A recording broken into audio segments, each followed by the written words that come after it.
What's up and welcome to another Mograph Mocast. I'm Dave. And I'm Matt, and joining us today is one of the coolest and most talented people in our industry, Mr. James Ramirez. Hi. And Mograph is a supplement to our site, mograph.com, which is a motion graphics tutorial site with tutorials, plugins, podcasts, and other Mograph stuff. And on the show, we talk about everything ranging from motion graphics to Cinema 4D, After Effects plugins, render engines, doing business, doing taxes, being a contractor, or working for the man. You can email us, info@mograph.com. Let us know what you think about the show. We really love getting emails from people about subjects, questions, queries, and grievances, whatever it is. If it's something new, if it's something higher level, we would love to hear from you. We like to keep a list of that stuff going because it keeps our show topics relevant to what you want to hear. You're the producer. So, all that being said, we have a nice little week wrap up. First of all, Camp Mograph sales are over. You're the producer without the opinions. Yeah, you can chime in and you can give us some topics, and we may or may not use them. Yeah. The sales are over for Camp Mograph. We're really excited. We would like to thank all the sponsors for sponsoring the event. All of these sponsors. Wait, are you bringing it up?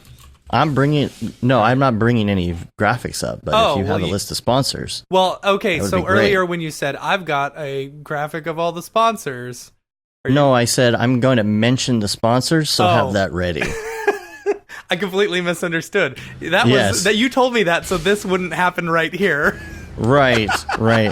It's okay, I'll edit it out. Nah, keep it in. It's fun. No, I won't. I don't edit. Huge shout out to our sponsors. Without them, this event would not have even happened. It would have not happened. We cannot thank them enough. They have helped fill, a gap that we could not fill alone, and so they are absolutely amazing. Of course, our village sponsors. If you're going to Camp Mograph, be prepared because you will either be staying in the Maxon Village or the Octane Village. So it's going to be a lot of fun. They are our two village sponsor. Maxon, of course, the fine makers of your favorite 3D application, Cinema 4D. And Octane Render from Otoy, making one of your favorite render engines. And I am fully expecting rivalries between camps. Capture the flag. I don't know. Because each village will have its own flag, stating that you're in a Maxon village or an Octane village. So if we do a little capture the flag, that may be fun. So this is my camp. Well, do you have a flag? Well, do you have a flag? Do you have a flag? Wait a second. How is this both the Maxon and the Octane village camp? Anyway, those are the rules that I made up just now. And I'll send a that render is fire to anyone who takes down the flag and replaces it with a pair of boxer shorts. So that's there. You might be sending out a lot of shirts, buddy. But you have to take an Instagram picture, tag me in it _Matt Camp Milstead Mograph. or Camp Mograph, yeah. And use and don't ruin the flag. It's expensive. Don't ruin the flag. We need that back. Hashtag it. Oh my gosh. Your village, so it would be like Octane Village forever, or something, or Octane Village rules, or Maxon Village rules. Yeah, it's gonna be a lot of fun. All right. Oh, all right. So, okay, we've got more sponsors. Keep going. Yes. So, our gold sponsor, Pixel Plow. You all know them. Pixel Plow is my absolute favorite render farm to use. And in case y'all were not aware, I'm not sure if Dave actually edited it to the beginning of the show last week. I did. Okay, good. But Pixel Plow is now offering Octane 2018 for their plow or their farm, which is fantastic. So yeah. And then of course our bronze sponsors, School of Motion. In case y'all don't know, they just had sign up for their new classes today. Sold out of their new illustration class faster than any other class.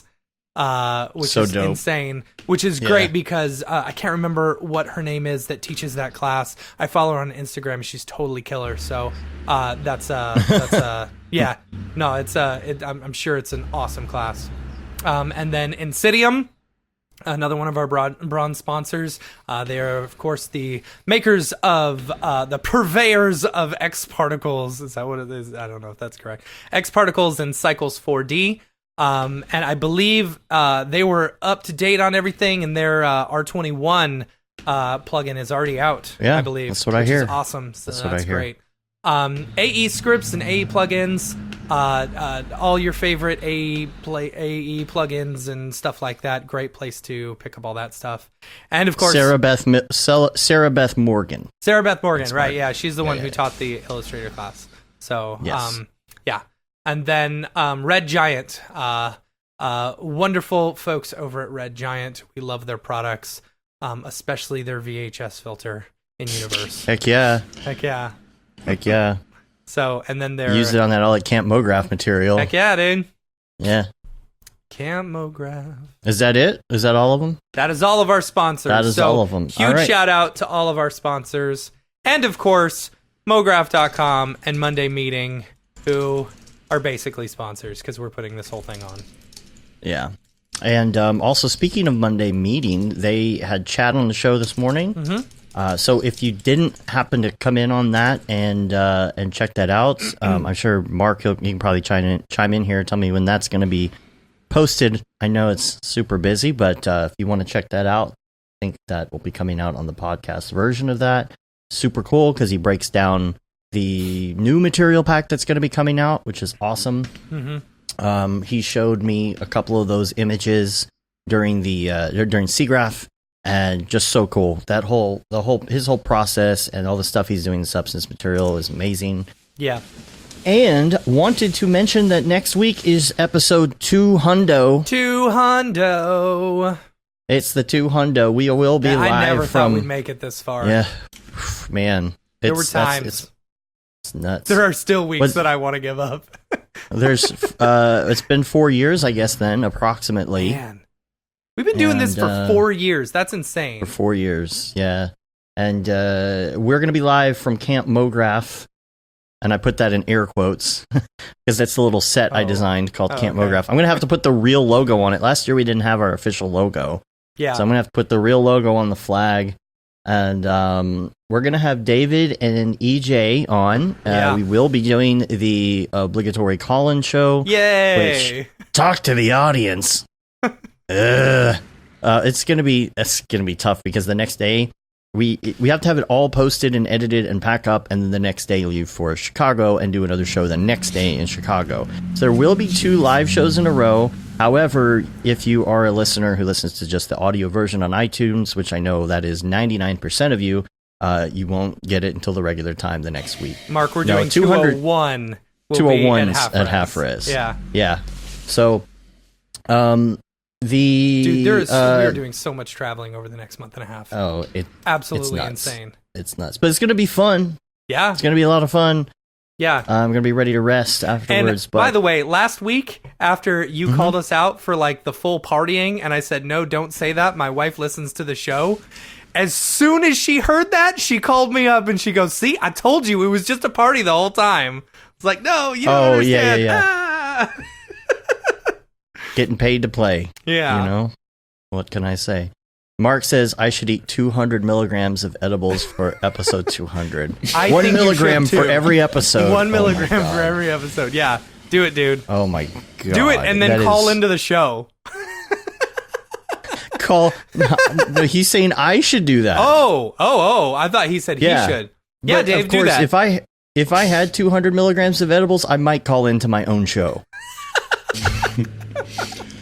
But I don't who think is that's this? safe. Which one am I? Hey guys. No, I might have a glass of scotch like I did last time. Yeah. That's how I like to chill at Camp Mograph. But I wanted to mention, email us again. If it's just in text, email us your favorite moments, even if you don't know exactly what episode it was. You know, even if it's just, that time that Matt did this thing. I'll either read it, or if I can find that particular episode, I'll put it there. We do have some great moments and some great outtakes, but we'd love to get a little bit more. And most importantly, I'm going to be putting that together this week. Thank all of you for listening for 4 freaking years. Yeah, that's seriously. insane. Why would you guys listen to us talk for 4 years? Right. Liam says Lamb Chop will be calling in. Oh, okay, cool. Okay. Yeah. Good. Yeah, do it. Good. Yes. We'll find out more about that later. And also video messages. We have gotten some great video messages from some people already. There is a link that I've been putting in show notes that you can upload your own quick video message from your iPhone. Oh, that's funny. I didn't know something about like that. Tesla Rock hit me up this morning. He's like, "Hey, where do I send video links?" And I said, "I don't know. Just send them to Dave in Slack." Yeah, he got it to me though. That's fine. That works too. Also, let's talk about the 3D Design Plus Motion Tour. We are a media partner of that, and Austin last week was super killer. That was so much fun. A lot of fun. Yeah. It's a great turnout. We had so many great people just to sit and chat with. And people came from all over Texas. Yeah. There were a couple of girls who were from Paris. Paris, Texas. Yeah. Paris, Texas. Yeah. Yeah. And we got It's like 6 hours away. That's crazy. It was a lot of fun. It was the first one. It was a great kickoff, and then we took our little road trip back to Dallas with everybody. Yeah. And it was the stop at Magnolia, of course. Oh my gosh. Dude, so like gotta support EJ's Chip and wife Joanna did not Gaines. want him going to Magnolia without her. And you posted that picture of all of us. Yeah. Yeah. Oh, and she dude. saw it, Uh-huh. And so she gets on to EJ, and he's like, "Oh no, it was the Silos Brewery in Waco."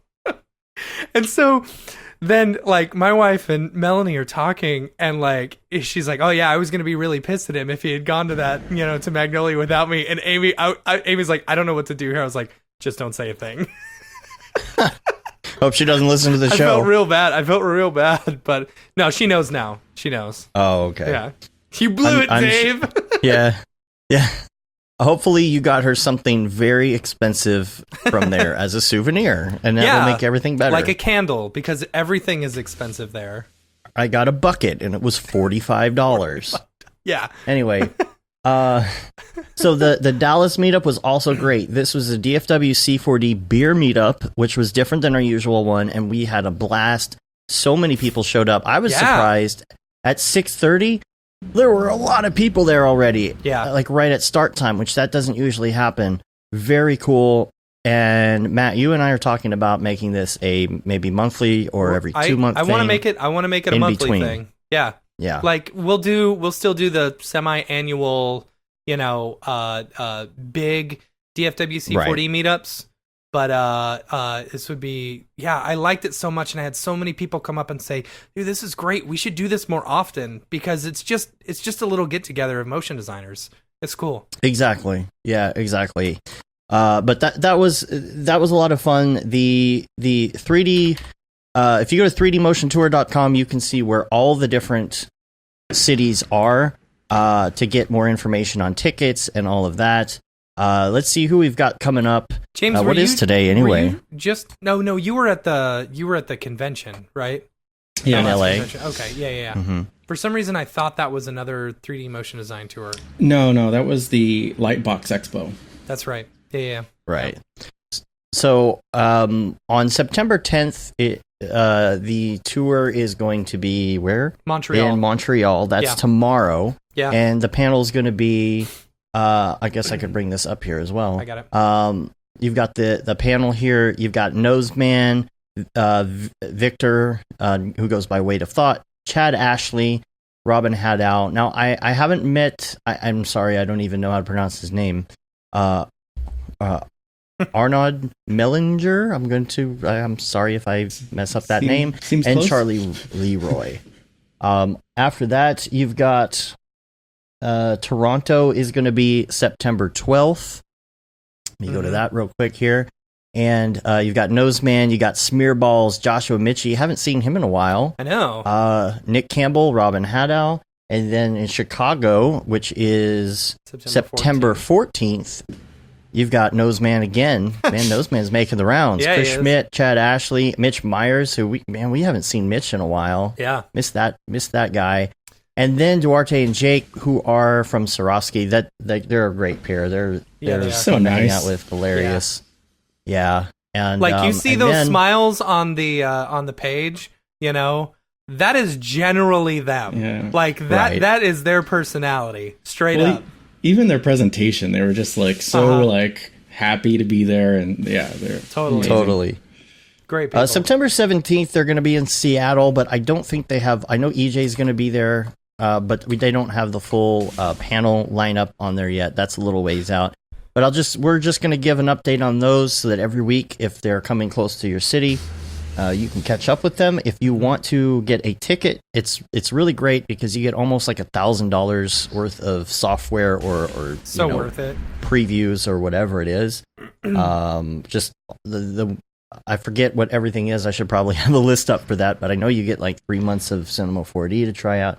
I I got feel it. like I heard Matthias saying this yesterday. It's like $100 of Kit Bash and like Creative Cloud. Yeah. and It's Cinema 4D 90-day license, Adobe Creative Cloud 30-day license, a Redshift 90-day license, Sketchfab 90-day license, a Kit Bash coupon for $100, 90 days of LinkedIn Learning, which is awesome. That's a lot of. So, I mean, just think about it. Between the Cinema 4D, the Adobe, the Redshift, and the LinkedIn Learning, and even the Kit Bash stuff, like you can learn a lot in a short amount of time. You know, especially with all of EJ's tutorials and up on LinkedIn Learning, like that's a lot of stuff. Plus, you get all the the project files for the project that Perception did. You know, like that's what they're doing. Nice. They're kind of breaking down a whole project that they did, and it's really awesome. It's super cool. Like I could literally listen to EJ talk all day. Like that guy is so the smart. 2-hour presentation he did, man. Yeah, they're gonna add a few more breaks in these future ones. But yeah, like it was. A marathon. That guy just keeps going. Yeah, it's good. He can, and he knows his stuff really well. So yeah, but these you always being learn able something. to get these project files by one of the biggest in our industry and be able to poke through, that's going to be so worthwhile.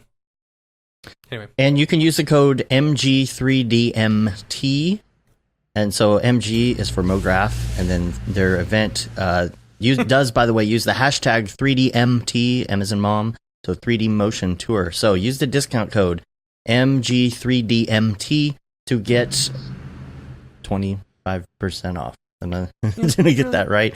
There are too many numbers going through my brain this week. Right. So we got that taken care of. Also, of course, Half Res is coming up next week. We're going to be doing a live show from there. I'd also like to mention that tomorrow at noon Central, there will be a live premiere of the Austin panel from the 3D Motion Tour. If you'd like to join us and watch that, it's going to be, we were there, obviously, Barton Damer, Penelope, EJ, Brian Beam, and Chapman Bullock. And Matthias was the moderator asking the hard-hitting questions. It was a good discussion. I interjected people way too much. I have a tendency to do that, and I'm sorry. I talk over people. No. Let's see. Okay, one last thing, so we could finally talk to James. We had a lot of week wrap up. Sorry. No, it's fine.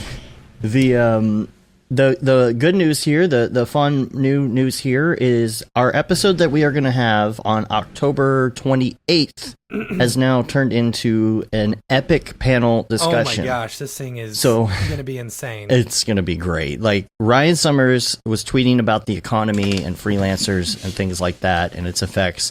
And he was like, this really needs to be a podcast discussion. And he was like, hey, all you guys, I'm talking to you. And he added all of us. So I was like, fine, let's make this happen. And so on October 28th, it's going to be Ryan Summers. The Mega Podcast. Mega Podcast. Ryan Summers, Chris Doe, and Joey Cornman are all going to be on at the same time with us. And that's going to be awesome. It's going to be, I think we need to come up with the questions. Like, I don't know how we're all going to fit in the boxes in the window, but I think I'll make us smaller. We'll just moderate. I think the best thing for us to do is moderate and just let those guys go at it. I think it's going to be very entertaining. The Mega Mograph Bundaroo meetup. We need like a super long, like 10-word name. Yeah. Like super the ultra Ghost mega Dobro crunchy Coso. super. Yeah. So anyway, man, that was a long week. James, let's talk about you. Hey. Hey there. Hey. Well, thanks for having me.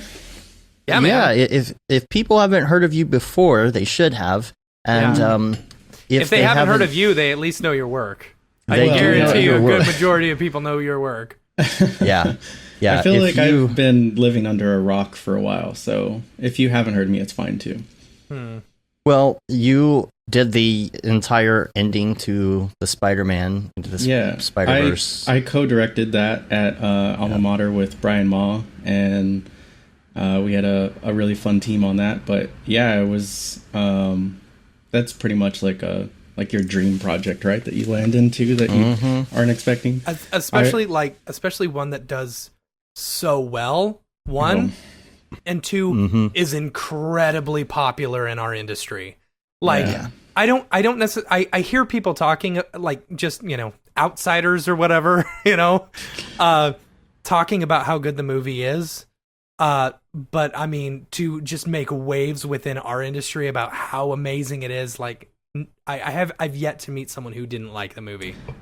Yeah, so imagine walking into a room with all three directors and Phil and Chris, and then like a bunch of the Sony team, and then them showing you like their early stuff, and then they're like, yeah, so you just got to follow this, and you're like, yeah, okay, cool, yeah. That's all? Yeah, no big. Sure, no problem. Yeah. So, yeah, but it's very challenging but fun, I think what the result of that film is that the entire filmmaking team trusted everybody at Sony, so all their animation team, all their character design team, like there was just trust throughout the entire project. So I think you can see how much fun everybody had on every frame of that movie. And so that trust also kind of got put to us. So Alma Mater had worked with Phil and Chris before, like on the Jump Street movies and the Lego movies. They did the title sequences for 1 and 2. And the ending title sequences? Yeah, the ending title sequences. Okay. Like the one with the Lego one where it's actually like the actual... Is it actual Legos? Yeah, so the first one was all stop motion. And the second one was on this like giant like turning thing. I remember seeing that in the theater and being like, oh man, that is killer. So they did that one all CG, and then the first one was all stop motion. Yeah. So it was kind of like they switched, but just because like they kind of had a similar issue there, right? Like where you're following a movie that's already doing CG so well, so you don't want to compete with that, because like Animal Logic has that like down pat, right? Like they have that style and animation, everything. So they were afraid to compete with that. But I think that they got really comfortable with like the team that they had and were able to like pull off something that I think looks really beautiful. So, but yeah, so they kind of had this relationship with Phil and Chris, and they had a lot of like trust. And so inherently, Brian, the creative director at Alma Mater, really trusted me, and we've been working together like off and on for the past like 2 years, like while I've been freelance. And so that basically like the trust tree on that was so big that it was okay to feel like you're out of your comfort zone, and everything was just about being iterative and being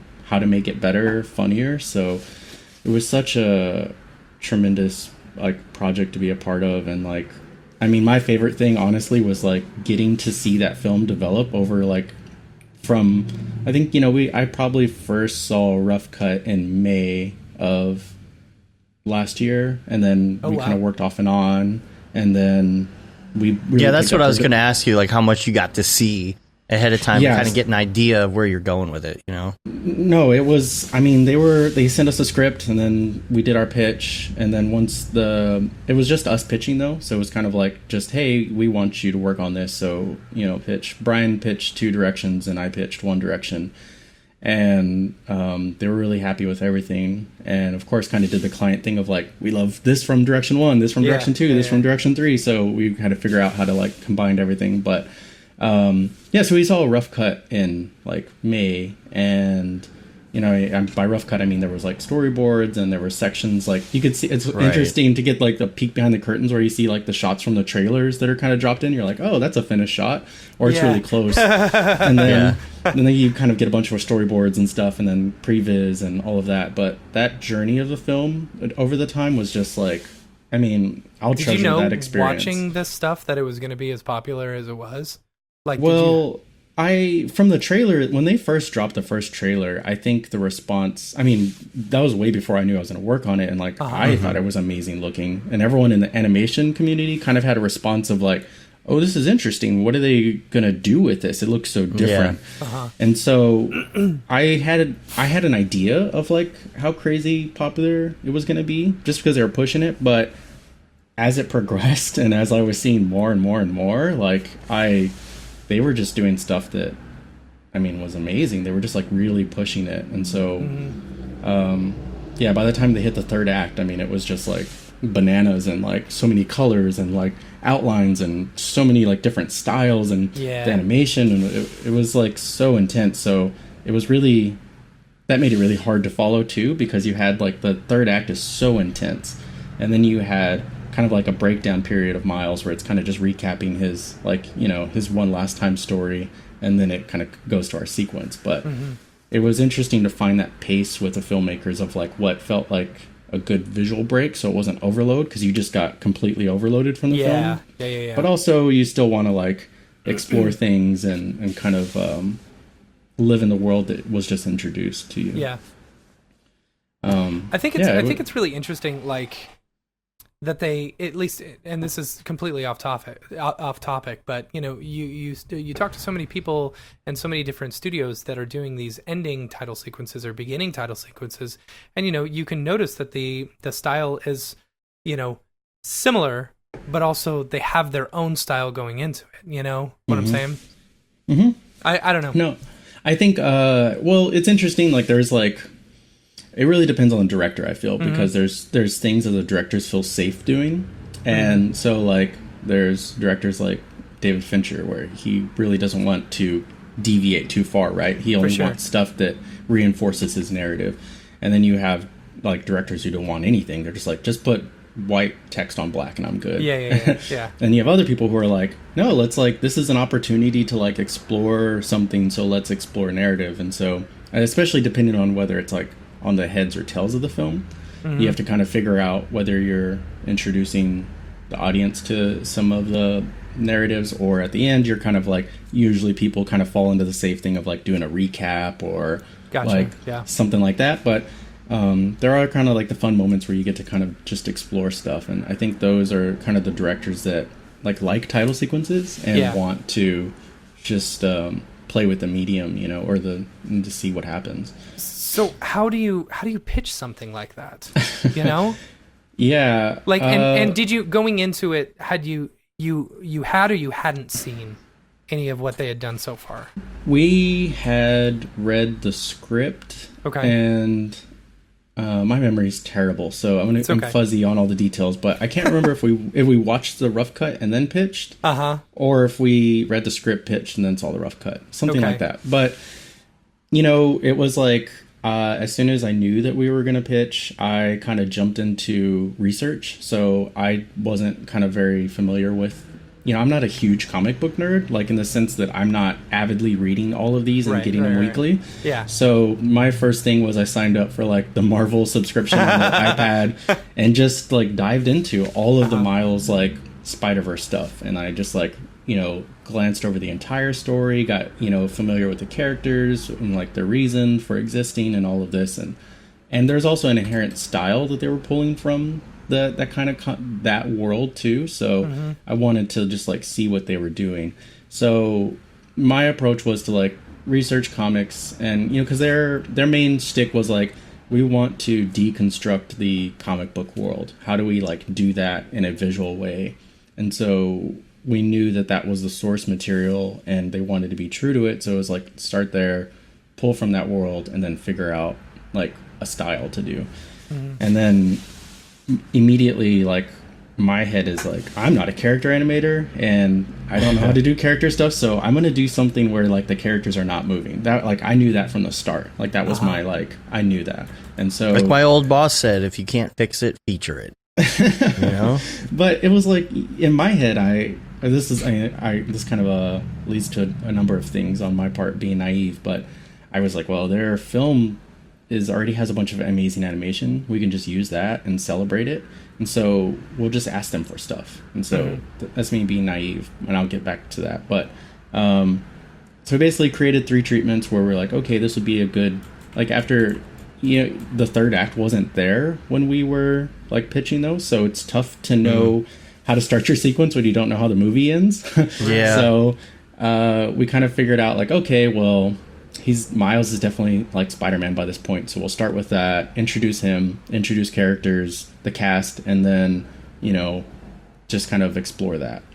That's kind of where we started, and then we kind of came up with very distinct visual styles. One was like very, very graphic, like almost like 2-tone or 3-tone. That was like seamless transition camera moves. It was really, Brian did that. It was really beautiful. And another one was kind of like creating, what's the right way to say this? We were using halftones to transition in interesting ways. So to do like almost anamorphic perspective things, so that you would see something like you would kind of be living in these halftones and like moving within them, and then pull out and then realize that was like an image. So all those like halftones. We did that a couple of times with Miles and stuff like that. Yeah, I'm actually watching it right now. Like, so it was that was like an interesting thing to try to explore, and then there was like my last treatment of the deck, or I think we put it first, was like kind of like very like I wanted to do something that was like Miles centric, so it was like very spray painty, very gritty, very textural, which also like calls back to like my background. Like I kind of started in like kind of like graffiti and like doing tags and stuff, so like it felt like very like I felt like I'd been preparing my entire life for this sequence. You're like, I made it. I made it. Yeah. And so, and then that's kind of what we pitched. And they were like very responsive to it. They like loved it. And it's very, like the directors are like, you know, Peter Ramsey, Bob Persichetti. And at the time, I don't think Rodney Rothman was in our meetings ever, the creative meetings on like the end titles. But then it was like Phil Lord. And, you know, they're all very genuine people. They're very modest, and they're telling you like, oh my gosh, this looks great. And you're like, you're making something that's amazing. Like, I feel like you're lying to me. Yeah. But where's the but? This looks great, but. Yeah. So it was cool. And then they loved it. And then we did like some more exploration. And then kind of as the film evolved and they were figuring out what they were saying with it, then they would kind of give us feedback on what we were doing, and we would kind of adjust. We did like a new design round, and then that kind of ended up going into motion and then the full production. And I love that there's little bits of humor all throughout it, like sprinkled throughout. You know, like the part with where he's cooking Spider Pig, and then it does the transition into Spider Pig cooking him. You know, I love that the there's the Spider-Man sitting behind the desk meme. You know, like just loads and loads of that. That's so funny. It's Phil. I feel like that's Phil's fingerprint. Like he's very funny and he wants like the outrageous. You know, that's kind of like his feedback would constantly be like, how do we make this more outrageous? And it's like, what does outrageous mean? And so he just wanted us to explore, like, if you're in the multiverse, like, what chaos could happen? And like, what do you, when you have this many Spider-Men and women or whatever characters, spider characters, like, what do you do? And so we were writing all these different vignettes throughout. Like in the studio, we would just kind of like turn around and be like, all right, everybody, shoot out ideas. I think on the Art of the Title article, interview that they did with us, Brian submitted to them like kind of like a screen grab of like all the different things that we had yelled out like in the studio, and then there's like certain ones that got picked. But what's funny is the Spider-Ham one, one of the artists in the studio yelled that out, and I was like, come on, we can't do that, that's too far. And then like everyone was like, I don't know, it's kind of funny. And then when Phil saw it, he was like, that's hilarious. And so and then he came up with the idea that we should also like flip it around though, so that it felt fair. And so we did that, and it made it. But it was kind of like I was talking to somebody at Lightbox about this, and they were asking about, if there was stuff that got cut, and it's like, well, there was stuff that didn't make it through, but it's because the process was always like, how do we make this better? So it was always trying to make sure, like, I don't do a lot of like comedy, so it was interesting to work on something that's so much like jokes in it. And I would find that as we're working on it for like, months, if it still was making you laugh, that means that it's pretty good. Right. And if it didn't, then you're like, maybe we should replace that. And so we tried to build everything as modular as we could, the shots, so that we could kind of swap things out. But yeah, so there was like a whole section, like, so the Office meme came in kind of late, and it used to be this weird section where we had like the characters were all doing like selfies, and you were kind of rotating and introducing them. But I know I would try and bring it up, but like on it's okay. like visually, but I'm so scared we'll get tagged, and then I'll have to explain no, I'm with the reason it's fair use. If you want, I just sent the art of the title link to Dave. He's going to put it in the show notes. But this is cool seeing all the different thing, like human centipede of Spider-Man. I know the desk meme was in there, but was the meme with Spider-Man pointing at himself in the movie? I can't remember. That was at the very end. That's basically that's the after thing. Yeah. Okay. So that was funny. So like Phil wanted us to do meme stuff, so we were like introducing it. Cool. And then at some point they were like, well, maybe back off a little bit from the memes. And we were like, wait, why? You told us to do this. And then I realized we didn't see that final, like, after the credit shot until like we go to see the film, and then we're like, oh, because you wanted to do it. So okay, I that's remember funny. now. That's really funny. They're reserving it for themselves. I loved like while I was watching the movie, I was like, man, where's Spider-Man 2099? Come on, because I read the Spider-Man 2099 comics, and then it's funny, like I left before I saw that scene, and I didn't even know it was in there until like months later when someone mentioned it to me. Yeah, it's I feel like you kind of have to do that because it's like Miguel is like, it's like the Hispanic Spider-Man. You got to have that in there. Yeah. But yeah, it was interesting because like there was this I'll follow up with a link to this too, but there was this Mondo poster in one of their offices that they would point at that had kind of all of the like spider characters in the Spider-Verse listed on it, and it was all of these crazy different characters, and so they were definitely trying to like see which ones they could incorporate, and the ones that they like, we made nods to a bunch of them on that list. So like the suits, like in his lair, there's other suits from other characters in the Spider-Verse that like kind of got nods to, but we didn't get to feature. Also, like throughout our sequence, like mainly kind of like there's a band shot where he's kind of crowd surfing. We try to pepper in a bunch of different suits into there to mix it up, so there was a lot of like, I mean, there's just so many characters, and they wanted to like acknowledge that they existed, but we couldn't obviously put everyone in there. So how much freedom did you have to do this? Like, I know you probably, I mean, you did the pitch, what consisted of the pitch first? The pitch was the way I normally build decks. I mean, it's also like, again, back to like working with Brian at Alma Mater. It's a very small shop. It's like 3 people. It's Brian, the creative director, his visual effects supervisor, James, and then a producer, Ben. And so it's a very small team. They're very like tight knit. And I've been working with Brian for a while, and I feel like he's really kind of been mentoring me and like helping me get better at like art directing and kind of like my process for like, and creative direction, and honing in like decks and pitches and seeing projects through. And so I've learned a lot from him on how he builds decks, and he really helped like kind of put this one together. But it really is like reference, so you want to kind of give an idea of like what your concept is. So like I pulled references from comic book world, but also like photography and other outside the medium references that I felt were conceptually related. And then you have your design frames and that for each treatment. and that was it. It's a very simple pitch, you know. Mm-hmm. And then the next round of that included a short motion test and further design frames.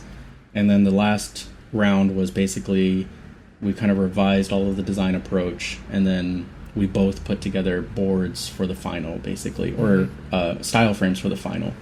But usually, yeah, pitches, I like to go in with, like, I try not to show motion reference from anybody else. I tried, if it's motion reference I want to show something that's from, like, again, outside of, like, our field. Like, if it's some weird art thing or some photographer or other artist, I like showing that kind of stuff if it feels like necessary. If not, I can make something if there's time. And then design, of course, you know, however many design frames you can do.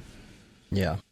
And what was you may have said this already, but what was the total time frame, like start to finish? It was really tough because I feel like actual staffing it and having people make stuff started in September, and then we went through like late November, so September, October, November-ish. But I kind of was, since I was kind of already booked at Alma Mater, I was kind of working on this and working on other projects at the same time, since there's like a lot of the early design phase isn't funded, you know, like you're just kind of like waiting around for the production to start. So I basically was booked on other projects and trying to, so that I could be there, so that I could work on this and come up with ideas, because it took a lot of R&D and research into like figuring out like how to do what we wanted to do, for sure. And then the major trick to that was, this was also my first stereo job. We did this in stereo. Oh yeah. Mm-hmm. And that presented a lot of technical issues that I wasn't prepared for. But James, stereo, like 3D. Yeah, I gotcha. Yeah. Whew. And James, they had done the first Lego in stereo, but since it was live action or stop motion, they basically had 2 cameras and did it. So they had a little experience, but it was enough to like really help me. Like James was like there to help figure things out and be a technical help. And then we also had like a 3D TV in the studio, so we could go test things. Cool. But why I say that is like, I'm used to Mograph, right? Like you can cheat and hack and slash and cheat your way to like an image. Yeah. And when you're doing stereo, you can't. Yeah. Like everything needs to be in a proper depth. And so I was like, my first motion test for Spider-Man Turning was like cards in After Effects to do like different textures and splatters and halftones. And I was like, yeah, we can just do it this way. And then when you're trying to get like, because we use Cinema 4D for everything, when you're trying to match the same depth out of Cinema in After Effects, it just makes it a lot tricky. And we knew how many shots we were going to do, so we didn't want to hit like a wall with that where there was limitations and everything needed to be in a proper depth. So technically doing it, we basically did everything in Cinema in our like rendering, and then just comped. Renzo Reyes was our compositor, and he just did like an amazing job. We worked together at Royale. You know, I was there for 3 years, and we really got along really well. And he's an amazing artist in person.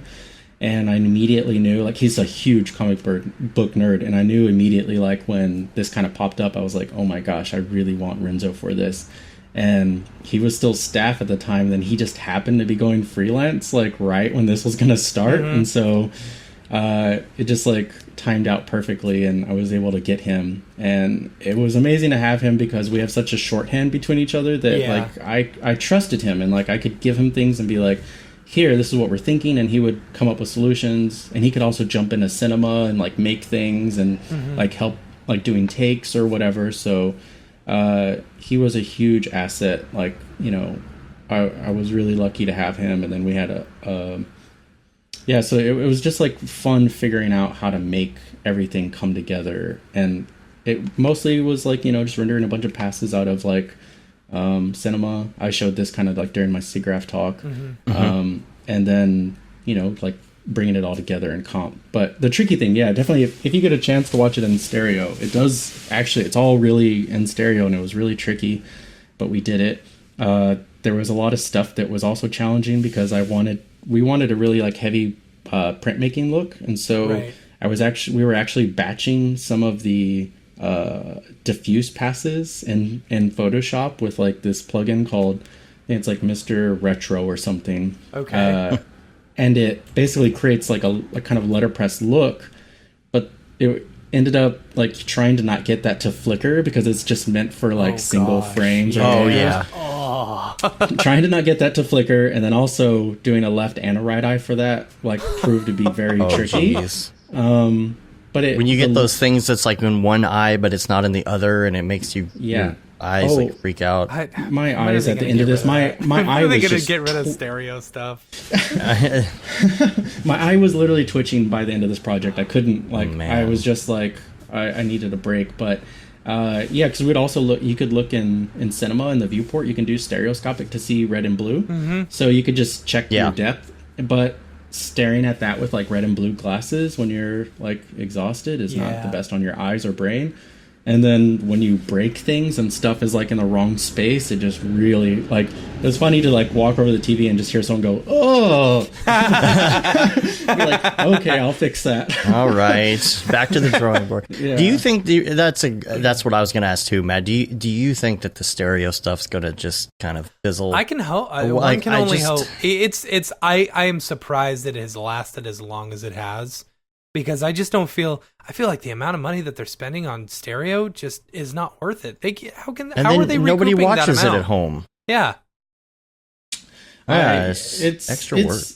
It's really kind of like disappointing in a way, to be honest. Like we spent so much time at like making sure that the sequence looked good in stereo, and at the end of the day, it feels like the portion of people who watched it, like it just really isn't rewarding for us to do it, which is why everyone ends up saying like, oh, just give it to somebody to do in post, and they just like roto stuff and make it like stereo. And it's like, I get why people do that, but it at the end of the day isn't a true like effect. Of course. So it's not that great. But you know, if I had it my way, I would have just done like the visual set back and just done our title cards like in space and not worried about stereo for the full sequence. But the full film was in stereo, so we just wanted to, you know, continue that throughout, and it felt kind of like cheating to not carry that through to the end of the film. Yeah. It just feels like society has gone through like different 3D eras. Like even when photography was like first invented, you had the little stereoscopic things you could look into. The early Viewmaster, you know, and then you had like 50s 3D, you know, and it's like, okay, 3D is a fun gimmick, but it's like now we're back around to it again. Everybody's talking. You remember NAB before drones and VR came out? 3D was like the rage at NAB for a while, and it for 1 year. Then that disappeared, and then it disappeared the next year. Yeah, do you feel like it's gonna go the wayside, or you think people are still gonna try and do that? I think it'll always exist for animated films because I think it's easier to pull off. And by easier, I mean at least you're not having to like have 2 cameras on your set or something. But live action, I feel like it'll disappear. There's a lot of directors who don't do it anyway. So I don't know. People enjoy it though, so I think it'll be around. So let's talk a little bit about your background. I think you touched on it possibly when we were real at quick before we do that. I wanted to jump back to my previous question about how much freedom you had on actually producing the titles, because you know, as I'm looking through this list, there's a lot of fun stuff, you know, and like you know, whack-a-mole game of Spider-Man or whatever. Did you have to run all these ideas in front of them first, or you're just like, all right, they approved the look, let's start running with some of these ideas, and you know, or what? So that leads. So I kind of left a cliffhanger earlier as well. So me being naive to, there's 2 parts to this, and the first part, the short answer is we had total freedom. Wow. But we did run things by them because it was their movie, you know? So it was totally collaborative process, but with freedom.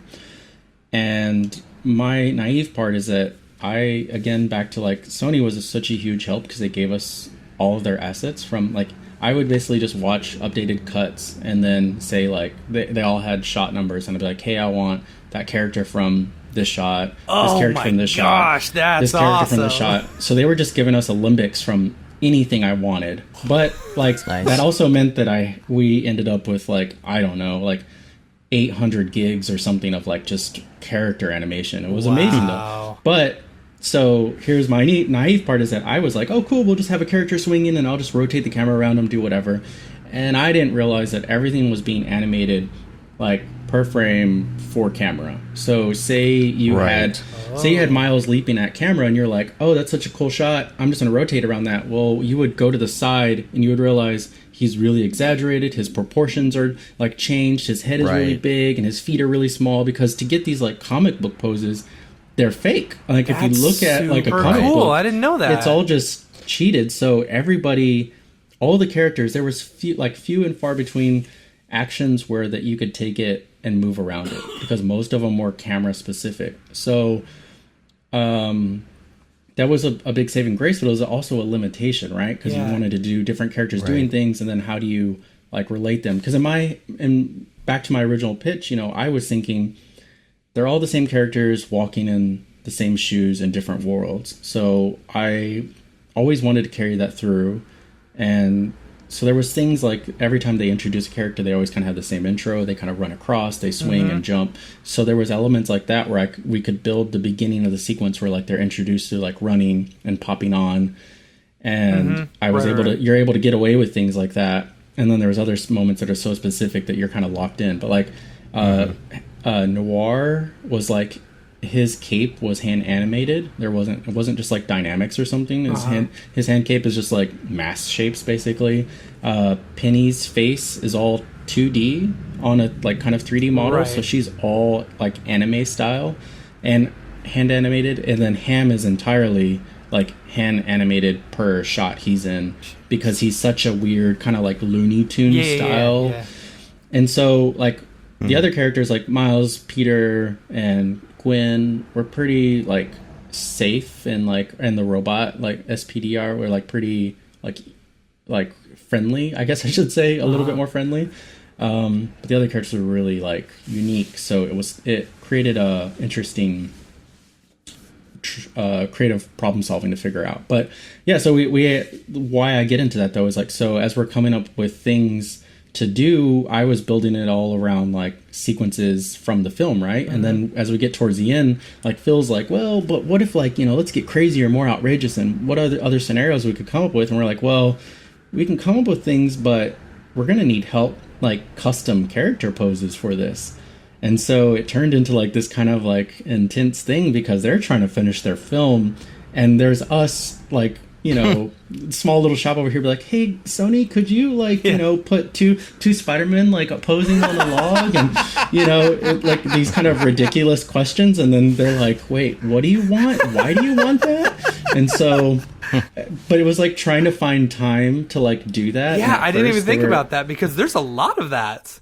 Yeah, so they were really resistant, like, to be honest. All the different Spider-Man on the bike, Yes. You probably got to have them do a specific one each time, right? Well, so there was like, tricks we would try to do, is trying to optimize it, right? So like if we had something like that, they were like, okay, well, how many do you need? And it was like, well, just give us 4 different ones and I'll just like repeat them. Okay. So there was instances where we could do that. Yeah. But like Sony was like so busy, and they were trying to finish their film. They're working up until the very last minute, and here we are like asking them to do extra work on top of their work. And they were like, well, we can't do this. And then we were in a meeting with Phil, and he was like, all right, we're gonna watch their animatic, and if I say delightful on the shot, we're gonna do it. So as we're watching the sequence, you just hear Phil go, delightful, delightful. Delightful. And so it was funny to hear that, and then you're like, by the end of it was like so many of the shots stayed the same, and like and so they made it to the end. But so your delightful to not delightful ratio was pretty good. Yeah, it was actually much better than I had anticipated. But, was there a shot that like that made the cutting room floor that you're like, oh man, I wish that one would have been there, or like an idea that they were just like, nah, I don't know about that? No, I mean, I literally think that we got every crazy idea that we wanted in there. That end sequence has like, an Evel Knievel reference, the Jeep jumping, the buggy, which is a spider buggy from the as a throwback to that. Right. So he's like jumping a ramp. He's jumping a big Spider-Man, which was like my Bond reference, like having like big Spider-Man, kind of like the Bond girls like laying around. There's the unicycle, the roller skating Spider-Man. There's just so many like fun things that I think we were able to get away with just because they were giving us freedom to do whatever. And then, without the Sony team helping us with assets, though, we wouldn't have been able to pull off such an amazing sequence. But what I wanted to do, like, my vision was, again, back to I wanted to celebrate animation. So it's like they were pouring so much hard work into it. I wanted to celebrate animation. I wanted to call back to like traditional animation, like frame by frame. And I wanted to kind of, there's all these like history of motion kind of explorations, like Muybridge is like early photography where he was like studying like the horse jumping and he did sequences and it was like how they learned that like a horse's feet leave the ground or whatever. The ground at the same time. Yeah. And so it's like those kind of things like zoetropes, like that's something that I feel like has been recurring through kind of my work in a little bit, like through it's like a very big MK12 like inspiration I feel like that came through. But it was kind of using all these things to kind of come back and call back to motion throughout time and animation and kind of celebrate that. And so it was really just kind of an homage to things that we've all loved, that over the years, and celebrate it. That's awesome, man. Great work. It's fantastic. Oh, thanks. It was really a really team effort. I'm kind of like one part in it. And stylistically, we did land like throughout the film. If you've watched the film, they kind of have these like burst card moments, they call them, where like they kind of just pop to like a couple of frames or 4 frames of like they would hand draw these frames, like trace over or just do custom frames. And Justin, their production designer, was like, he really loved those and he was working on those and he was like, can we make a sequence that feels like those? And I was like, yeah, you guys can get away with that because it's like 2 or 4 frames, but us doing it for an entire sequence is crazy. But that's kind of like, we really took inspiration from that, like their color palettes, their like the speed lines, the halftones, the like Kirby dot inspiration, all of that kind of came from like an extension of what they thought that they weren't able to explore in the film. They wanted to kind of explore in the end sequence. So stylistically and kind of everything was really such a collaborative process, and it was I feel like once in a lifetime experience that you get something like that with that much trust and on such a big movie. Yeah, man. That's awesome. That's way awesome. Yeah. So your background, tell everybody a little bit about your background, and education if it's related, or lack thereof, which is the case for a lot of people. Some people go to school, some people don't. So yeah, I was born and raised in Texas, San Angelo, Texas, the middle of nowhere. And it was interesting for me I kind of like got into art through a friend of mine.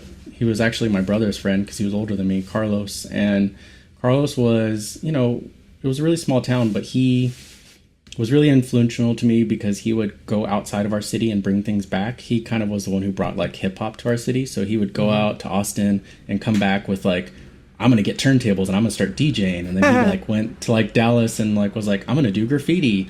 And then he'd go to Dallas and be like, there's nothing there. We got to go somewhere else.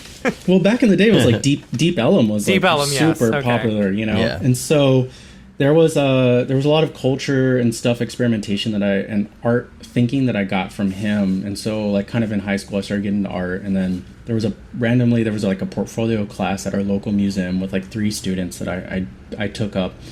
And, because I had no idea what I wanted to do. And at this class, the teacher was like, well, you got to build a portfolio and you got to submit it to schools. And I was like, okay. And she's like, we're going to submit to like 3 schools. We're going to submit to the Kansas City Art Institute in Kansas City, which is not part of the Art Institute chain. It's a private school. Okay, that's good. Never mind. I was going to say, you don't want to go to I saw you. That's why I said that. Yeah. And then it was like Otis and then the Chicago Art Institute, which also is private, not part of the chain. Yeah. And so these are the schools that she was like, we should do, and you need to do a self-portrait, and you need to do a painting, and you need to do a, like, all these things that we're going to take slides of and do. And so we submitted it, and I submitted only to the Kansas City Art Institute first, and actually heard back, and they were like, yeah, we're interested in, and we'll give you like a merit award if you come. And I was like, okay, cool. So I basically just like blindly decided this is what I was going to do, and nobody in my family had ever gone to college before.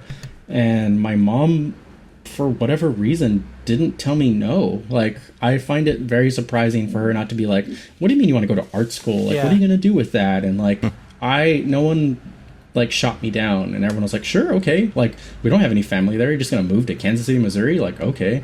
So I did that.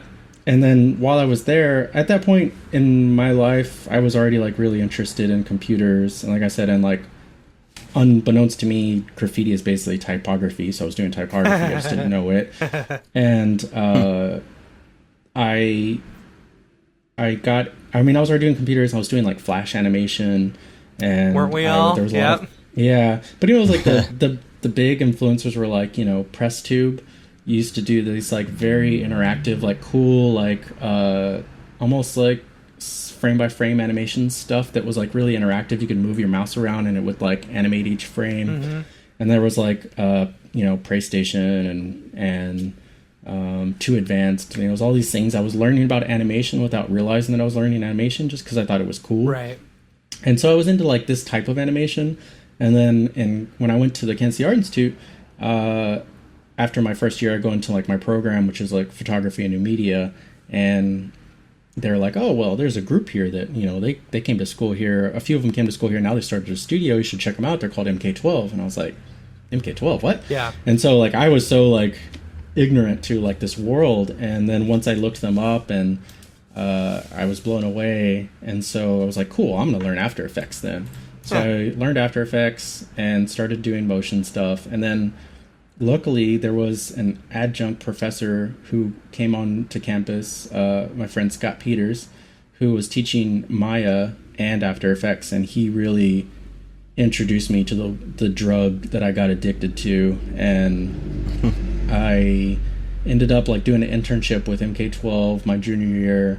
Loved it. We had good chemistry, and then straight out of school, they hired me, and I went full time in like, you know, 2005. And was there until 2013-ish. So like it's like almost like 9 years, but like with my internship and stuff. Wow.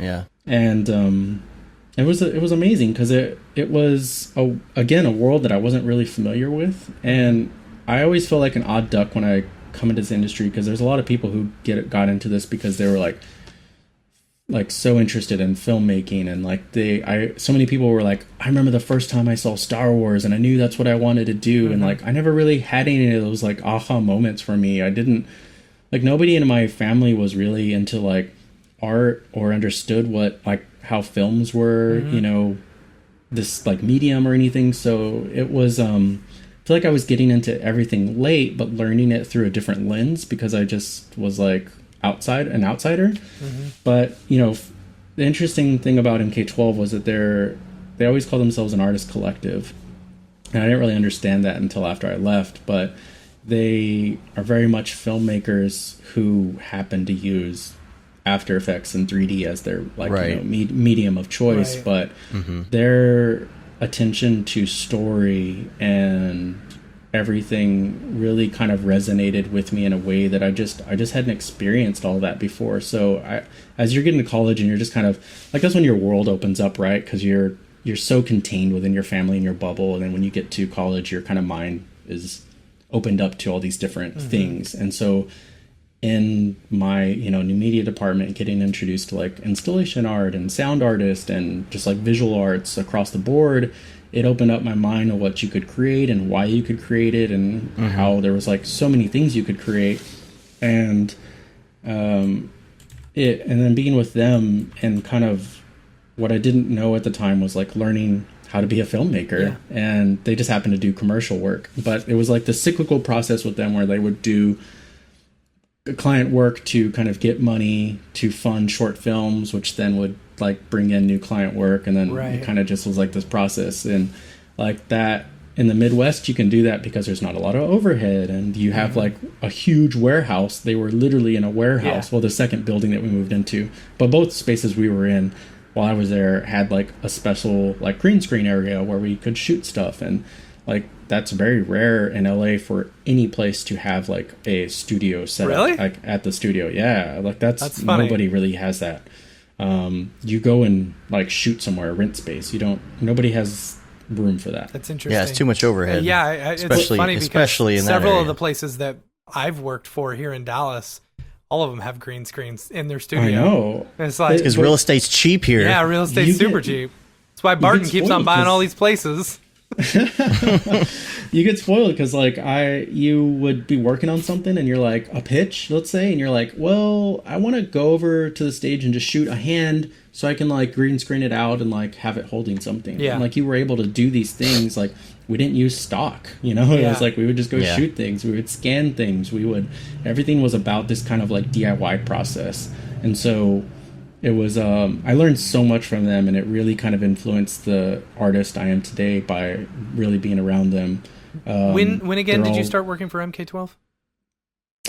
2005 was my official start. Cool. I was there during like 2003-04. To me, they were one of the most influential like studios on me when I was going through college. Like I remember seeing the Stranger Than Fiction stuff. Yeah. And like was completely blown away by it. It's like this is beautiful stuff, and it helps out the story so well, and it's beautiful motion graphics and stuff like that, And it's like that the stuff that I think MK12 did like is still resonating to this day and still seen as pretty fresh. Mm-hmm. Yeah, I was just kind of like looking back through stuff that, like when I started. Like they had just finished, let's see, a few big projects. Like, some of their influential pieces when I started there that were like before me was like Macho Box, Brazil inspired, which was basically like kinetic typography that introduced everyone to like 90-degree camera moves and kinetic type. Yeah. There was Ultra Love Ninja, which was like super fun and cool. And Sweater Porn was out, which was like just this weird, like they took old like Sears catalogs and scanned them in and like made these weird animations from them. That's fine. And Embryo was another piece that was like just another short film they had done. So there's a lot of like that, and then like music videos that they were doing, like Hot Hot Heat and the Faint Agenda Suicide. There was a lot of stuff that was like just like radical to me, but that people were doing this and like using like especially like the music video stuff, like using that as like a narrative, like it's a contained narrative, right? Like you're taking a song and you're just making your own visuals to it, and they had a lot of freedom with that. It was a lot of fun. And then like Stranger in Fiction was like my first film project there, and we were all new to film. We didn't know how to do anything. That film actually FX Cartel out of Canada was looking for vendors to do the GUI of that film, and they had tried a couple of different things, and Mark Forrester, the director, basically wasn't happy with them, and so he was ready to cut it from the film. And then which would have been a shame, because I feel like that sells the film. It's his character. Yeah. Yeah, and so Gunnar Hansen at FX Cartel found our work, and he was a fan of MK12, and he was like, hey, look, these guys are very different. They do this like motion graphic stuff. What if we tried them? So they brought us in, and we basically were pitching to do it was an opening titles at the time. And we had read the script, and everyone kind of chimed in what they thought could like work for it. And so we put together a presentation for the opening titles, and we did actually put names and stuff in it. And Mark was like so blown away by it that he was like, no, take the titles out. Let's just like, we'll worry about titles later. Let's just use this as like an introduction to the film. We're like, okay, cool.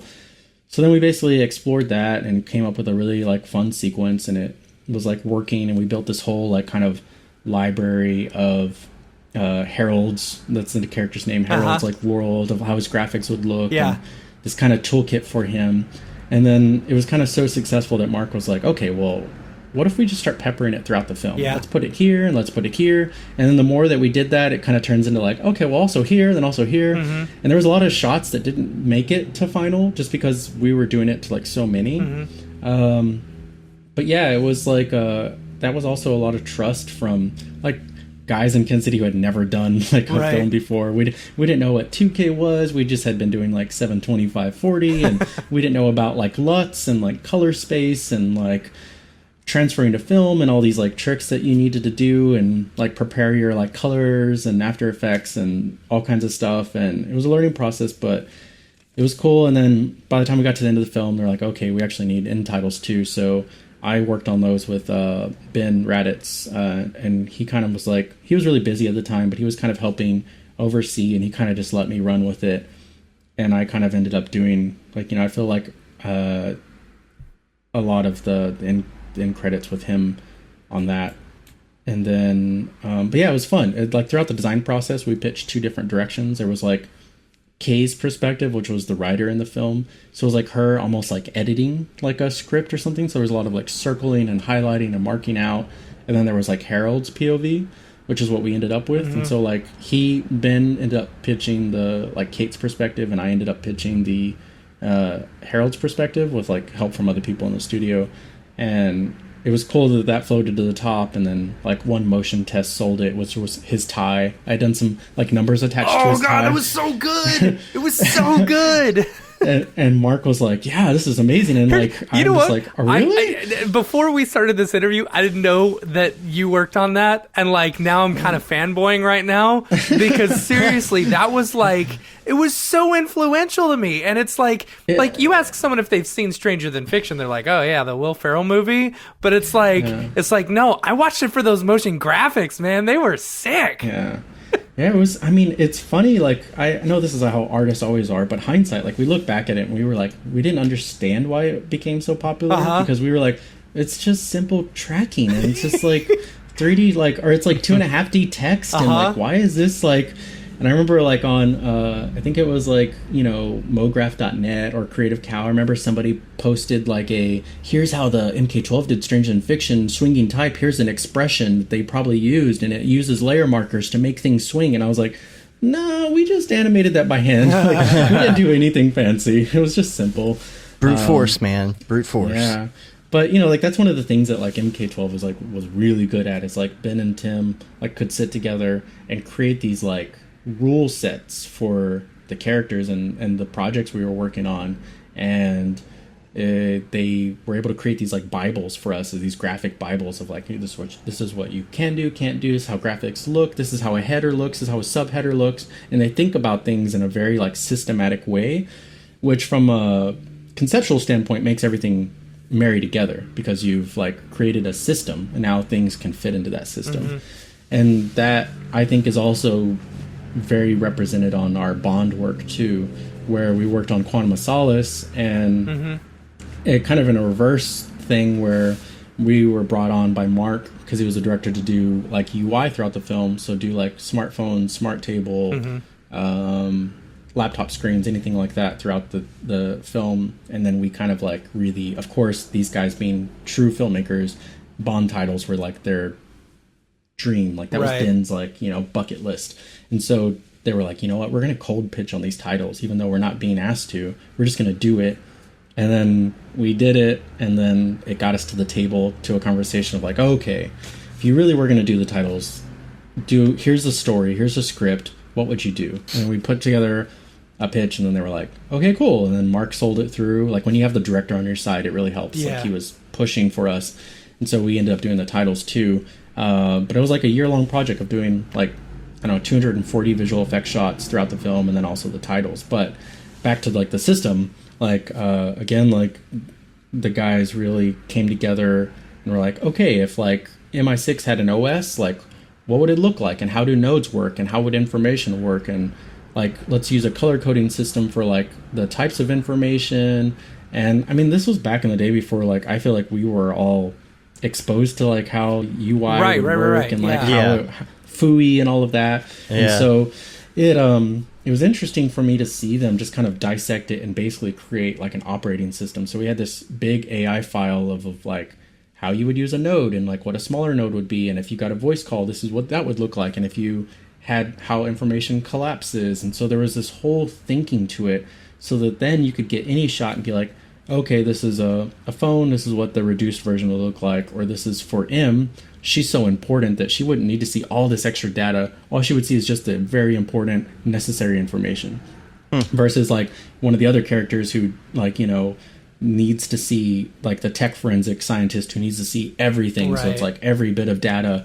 But it was very much like everything that was on screen was thought of. There was no like extra bits or like randomness, like little noises to bar graphs just to add like fluff. It was all necessary, and it was all a part of the system. So everything was very thoughtful, and I think that's something that a lot of people just don't know about it. And I think, like, I don't know if like they've ever done like a talk on that, but there was so much thinking into the way that it worked, and I think that's very much them as filmmakers thinking about these conceptual overall arching things that really affect all of the design choices you're making, and really streamline the animation process, because everything has a purpose, everything has rules and how things work. And so it was really fun being around them to kind of learn so much from them that I didn't realize that I learned until I left. Then I came to LA, and then like I was at Royale, and they're like, you know, what do you do? And I was like, well, I mean, like, I don't know, like I worked on, like,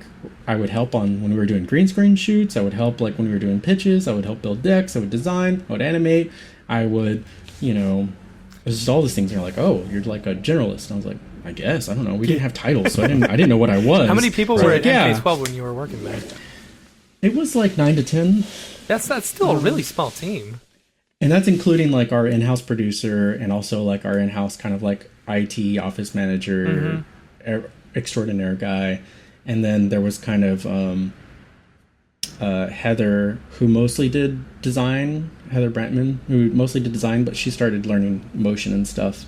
And so she would help us out too. But so, yeah, there was like, and then when you get to 3D people, there was like only 3 of us doing like 3D, or 3 or 4 of us. And so like, it sounds like a lot, but when you start breaking down who did what, it was like much smaller. Yeah. And, I really learned to work on the entire process there, which was really important for me. Which is kind of why I ended up going into art direction, because I really liked working with teams and kind of helping the vision come along from like the conceptual through the kind of production phase.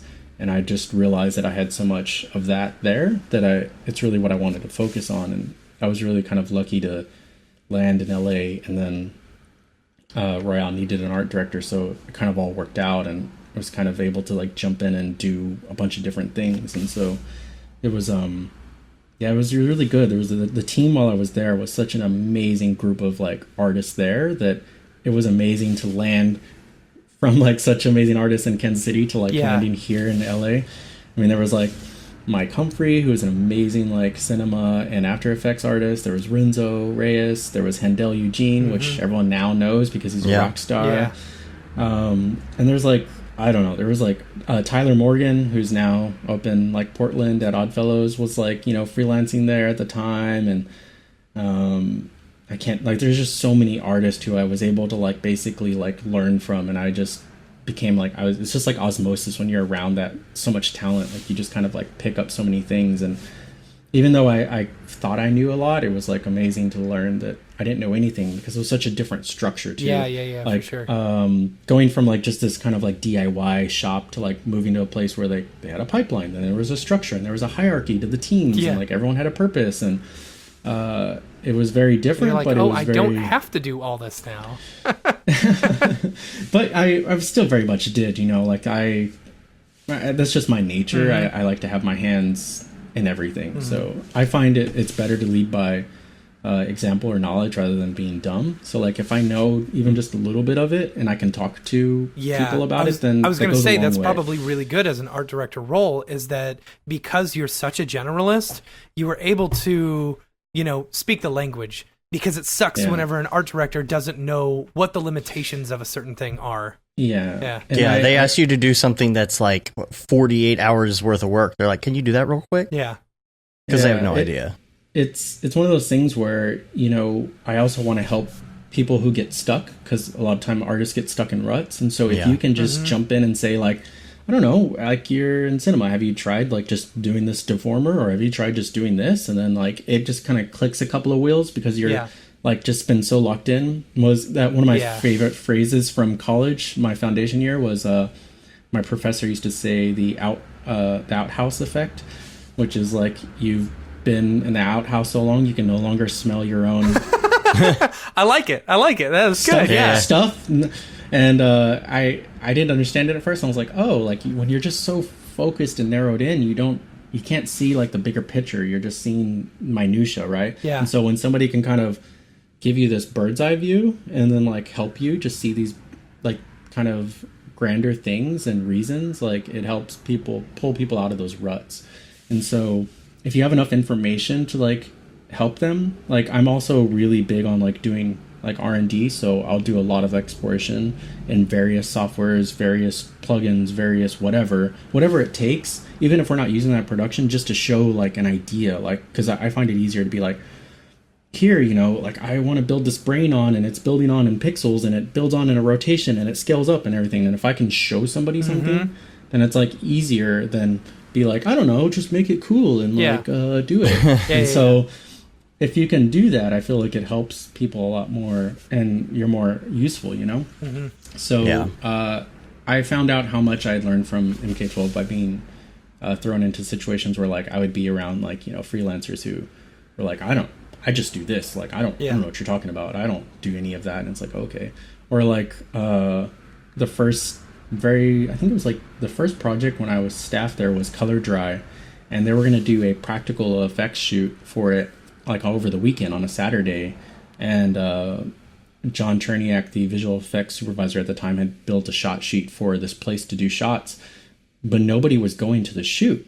And I was like, I feel like that's important. And so I asked if I could go, and they were like, okay. And so I went, and I basically like helped with the shoot, and it was really important that I was there because I was the lead compositor on the project. So it ended up like, I was like, all this stuff is I'm going to be using, so if it's useless, it's only on me that I'm not going to have good stuff. And so it was great that I went, because they were shooting stuff cutting off of frame, and they were shooting stuff like that wasn't even necessary. So it was interesting to be there and help. And then when I got back, I remember like Brian, just like the creative director, was like, man, dude, I can't believe like you went to something like on the weekend and like no one asked you to, and like, and I was like, yeah, but I'm compositing. Like if I didn't, like we wouldn't have known what we were gonna get. And so it was like these things like that where like they just weren't expecting people to step up and do things like that. But I'm like, hey, at MK12 we always did shoots. I know how to be around shoots, and I know how to like, you know, talk to people doing stuff. So it's called initiative.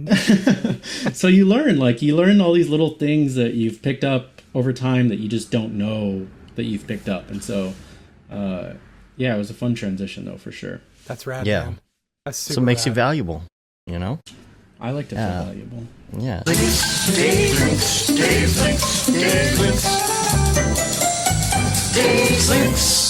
You supplied me with a huge handful of links here, which we won't go over all of them. They will all be posted in the show notes. For example, you gave me some of your some early MK12 work that was inspiring. Some of them you talked about, like sweater porn. I'm gonna put all that in the show notes. Your first music video in MK12. Oh yeah, Sleeping Beauty. What is it? Sleeping Beauty? Yeah, it's a Funk Strong track, which was a group I had never heard of, but really good electronic music. It was like a 4-minute long video, and it was like, I remember the After Effects project on that was all like 3D type, like extruded into space with solids, and it was like around, I think like 1,600 layers, and like at the time, like think of like that in After Effects at the time, probably like 2006 or 7 or probably 5. I don't know what that year that was, and it was intense. Man. It was crazy, but it's fun to look at their work like that and be like, that still works. Like it still looks good, and it's because like when you do that much design and thought into it, it'll last the years. But if it's just like toss away stuff, it doesn't really hold up. And then History of America. Yeah, that was like the first short film that I got to take part on. That was really cool. We all acted in it. We all helped make it. Oh, and you actually cut one of the reels as well. Which year was that? Well, I did a few. It was really awesome of them to trust this random stranger to cut their work reels. But I learned a lot from Timmy and Ben, who would cut these amazing reels. I think everyone always would remember their reels because they were so different and kind of stand out. Mm-hmm. And their music tracks are always so different. But it's fun to kind of have like an outsider's point of view on their work and kind of connect these dots, because they had been cutting reels a lot with the same work, so it's like, how do you keep things fresh? And it would let me cut a couple. That year was 2009, I think. That's something that I think I've heard of a lot of people doing, is two people will say, okay, I'm going to cut your reel, you cut my reel, because it is an outside perspective. Oh, that's interesting. Yeah, I have heard people do that. And it's also like, or if you have an editor friend, just showing your editor friend, and then they'll be like, oh, you use this shot weird, or it's nice to get outside perspective. But yeah, they were very generous in letting me cut a couple of their reels. It was fun. I learned a lot. It really influences how I cut reels of my own now. Mm-hmm. So, and you've got we'll put all these in the notes too, some early motion references that were favorites of yours. I don't know if there's anything. See, if I was doing references, it'd all be just like Stranger Than Fiction, yo.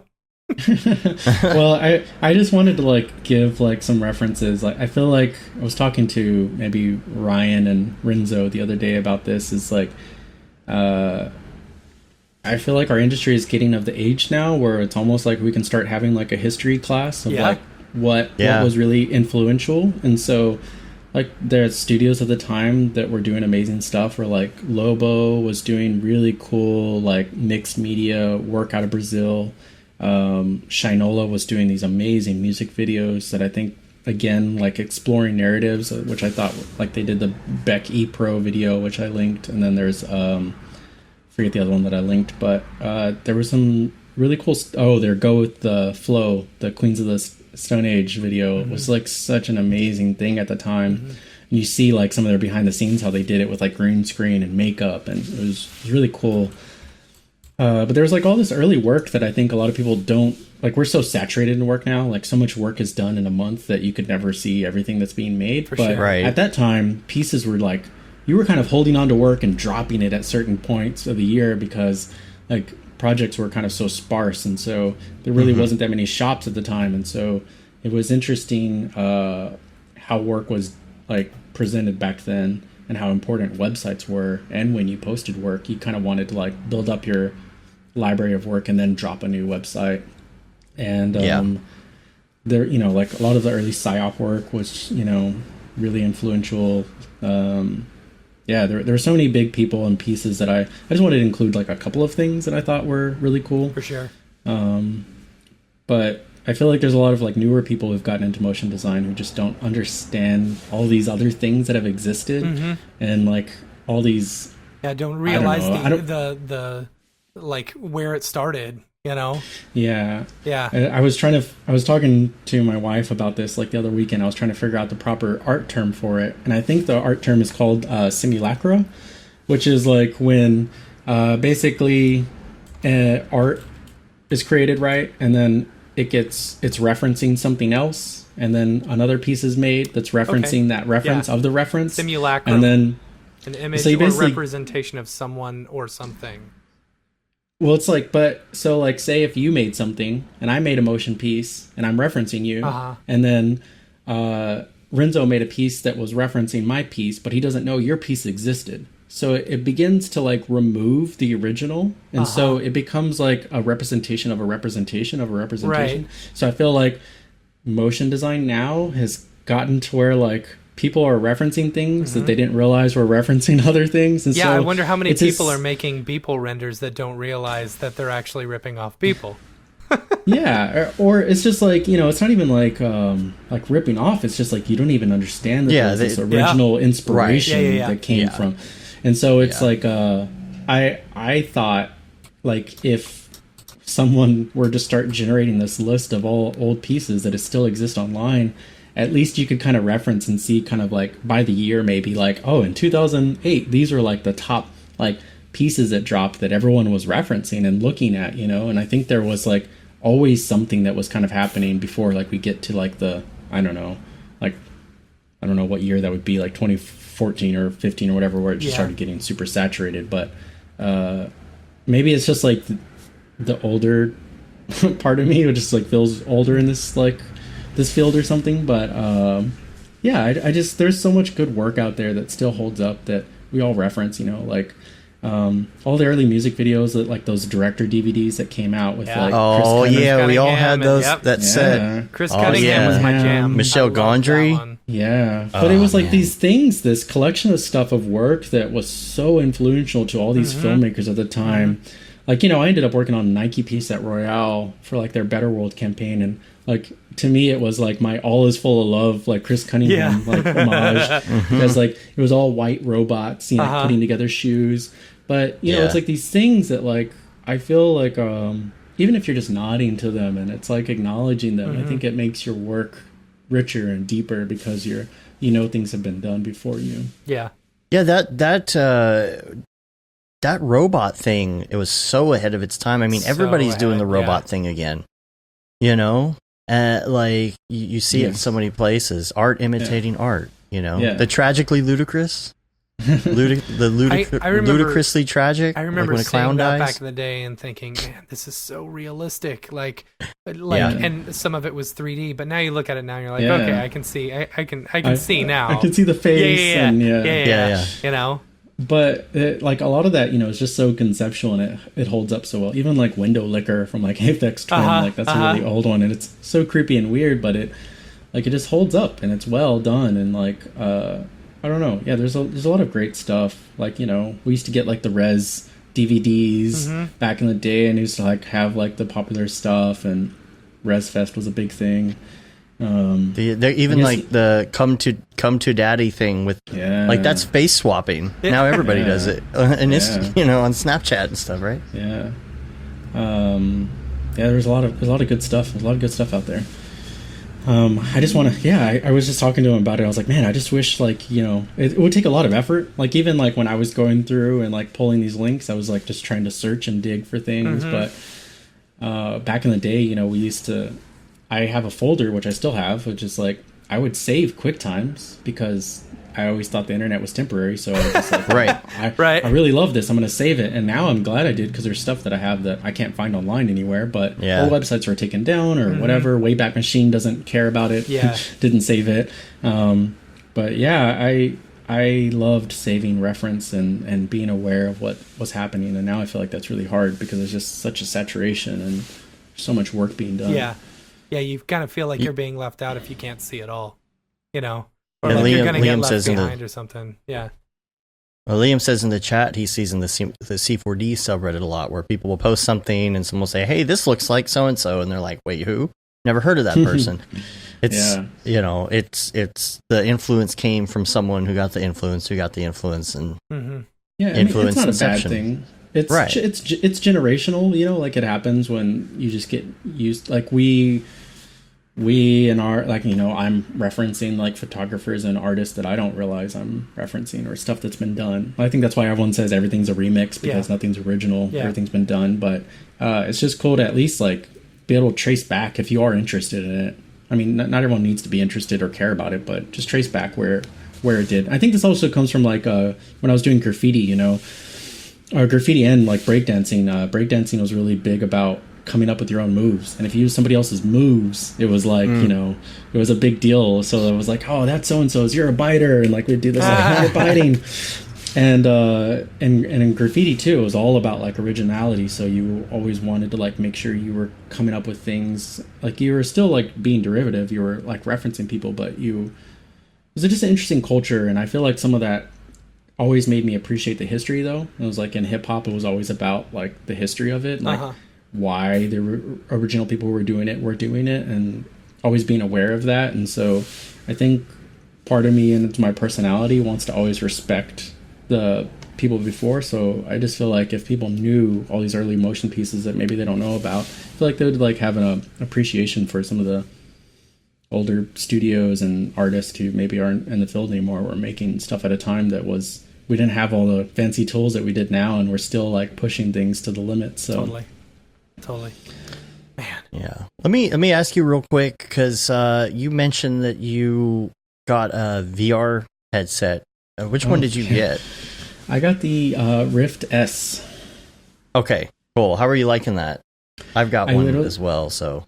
I literally bought it Friday night, so I've played with it a total of probably like 5 hours. But when we were at SIGGRAPH this year, a friend of mine showed up on the last day because she got the like VR experience ticket, so you could just go to like that side over there. And she is really into that kind of stuff, and she was showing me which were her favorites over there, and I went and experienced like a couple of different ones. There was the Last Oasis, which was all done in Quill, which is a world you could kind of walk around and explore. Yeah. A room-sized thing. It was amazing. And then there was also another one that I really liked. It was done on the Steam, though, but it was called, I think, Gloomy Eyes. And it was these really beautiful, like, miniatures.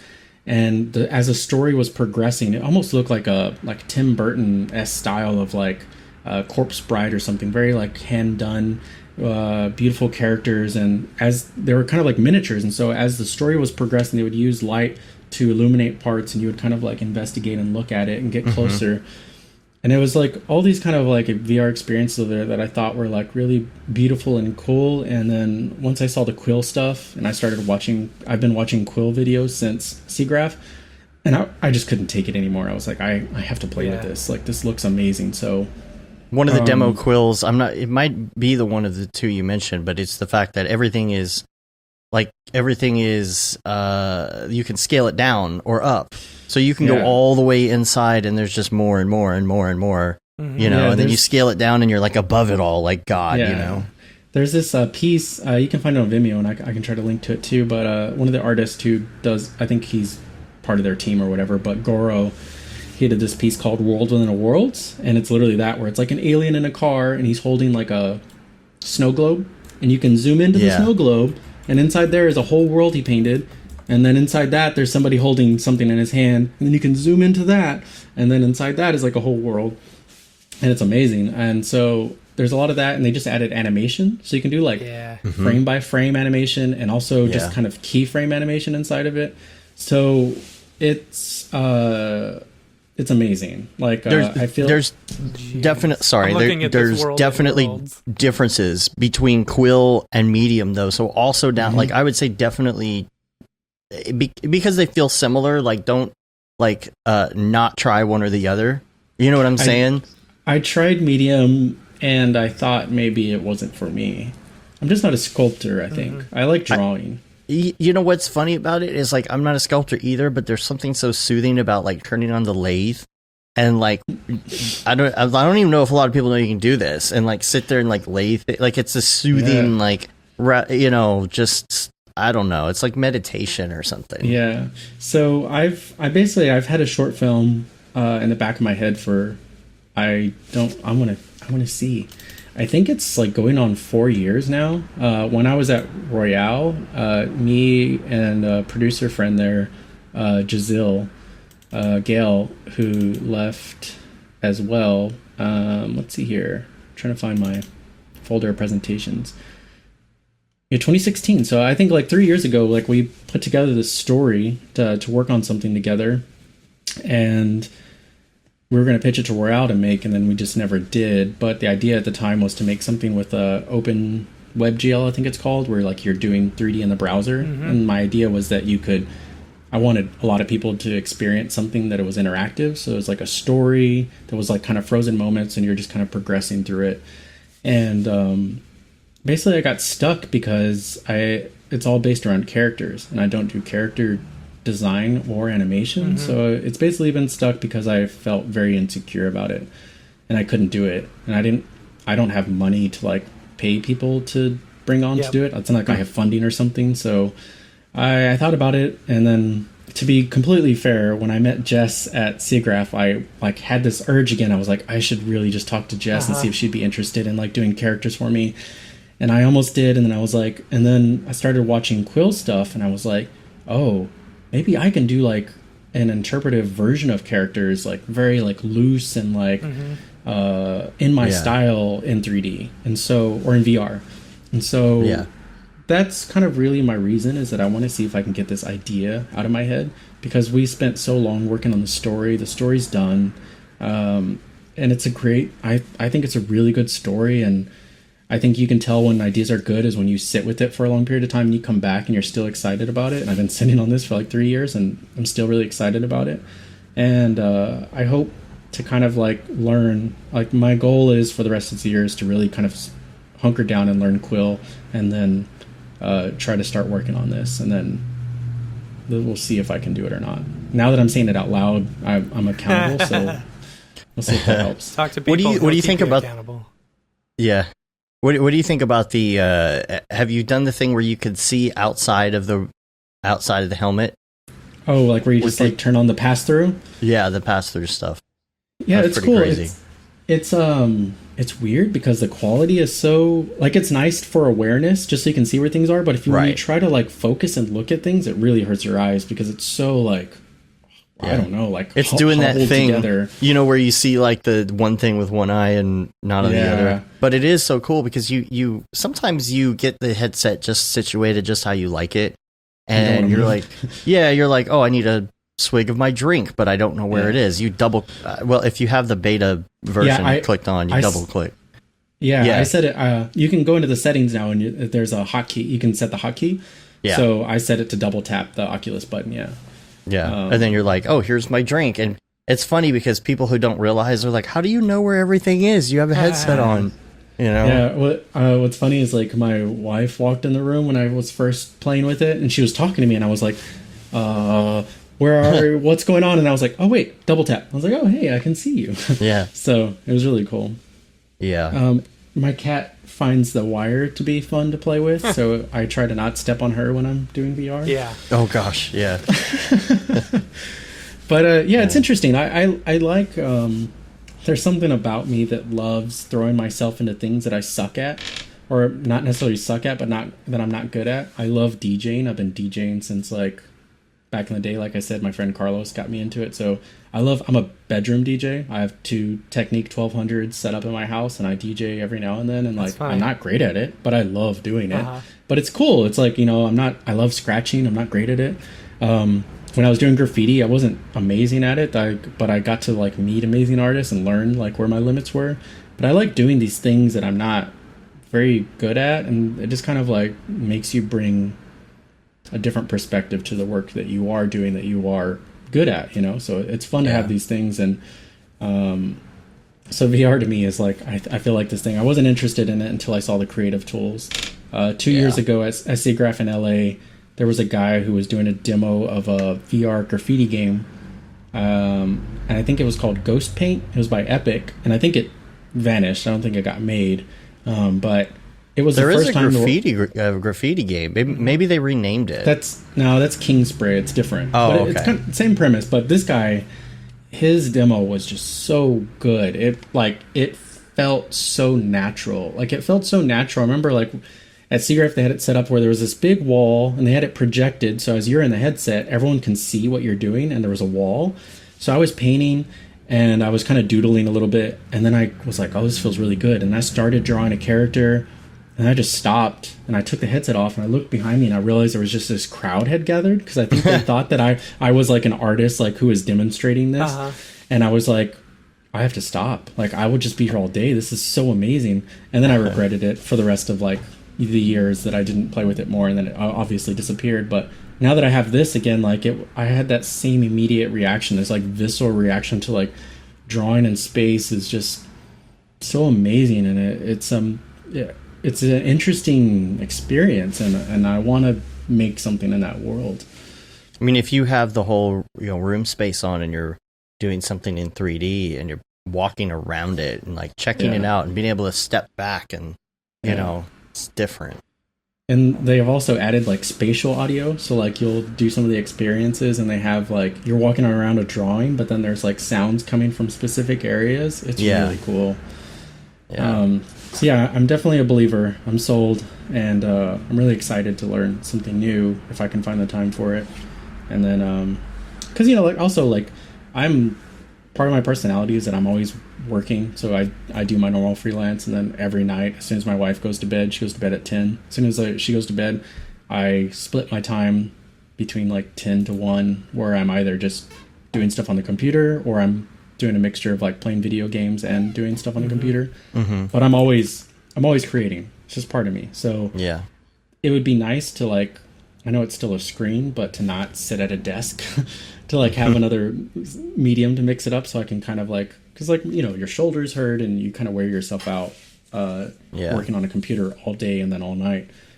So I kind of like that aspect of, like, being able to just kind of not just kind of float your arms around and do something a little bit more movement based, I guess. Yeah. Well, we got 2 other segments we want to run to real quick. We're not quite out of time, but I want to make sure we have time, especially for Mograph Recommends here in a minute, because I feel like you're going to have some really great answers for us. So real quick, let's move over to Beeple's People. Good, because I got to go to the bathroom. Beeple's People. Where'd you get that Beeple? Beeple's People. What's up with that guy? Oh, man. I was hoping you weren't going to say that. He's... okay. These are some really good ones this week. That's why I was hoping he'd stick around, but hopefully he'll be back by the time we get to it. If you take out your Beeple viewer of choice, mine is Twitter, and go to September 3rd, Year of Our Lord 2019. You will find one of these magnificent pieces by the Beeple himself. This one is called Good Catch, and I'll bring it up here for the live people to see. This is so awesome. I guess this is another reason I wanted Matt to be here, because it is Pokemon, which he's totally about. So he's gonna have some fun things to say. This is new. This is it's a break from Buzz Lightyear, And Hillary and Donald Trump. Although we will go back to that. The feel of it though, like, I'm so digging. Like, it's not just like, it's not the usual. It has this total sketch look to it, and I don't know. I can't remember.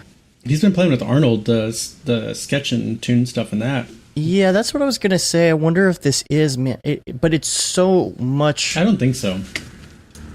I mean, it almost looks actually sketched.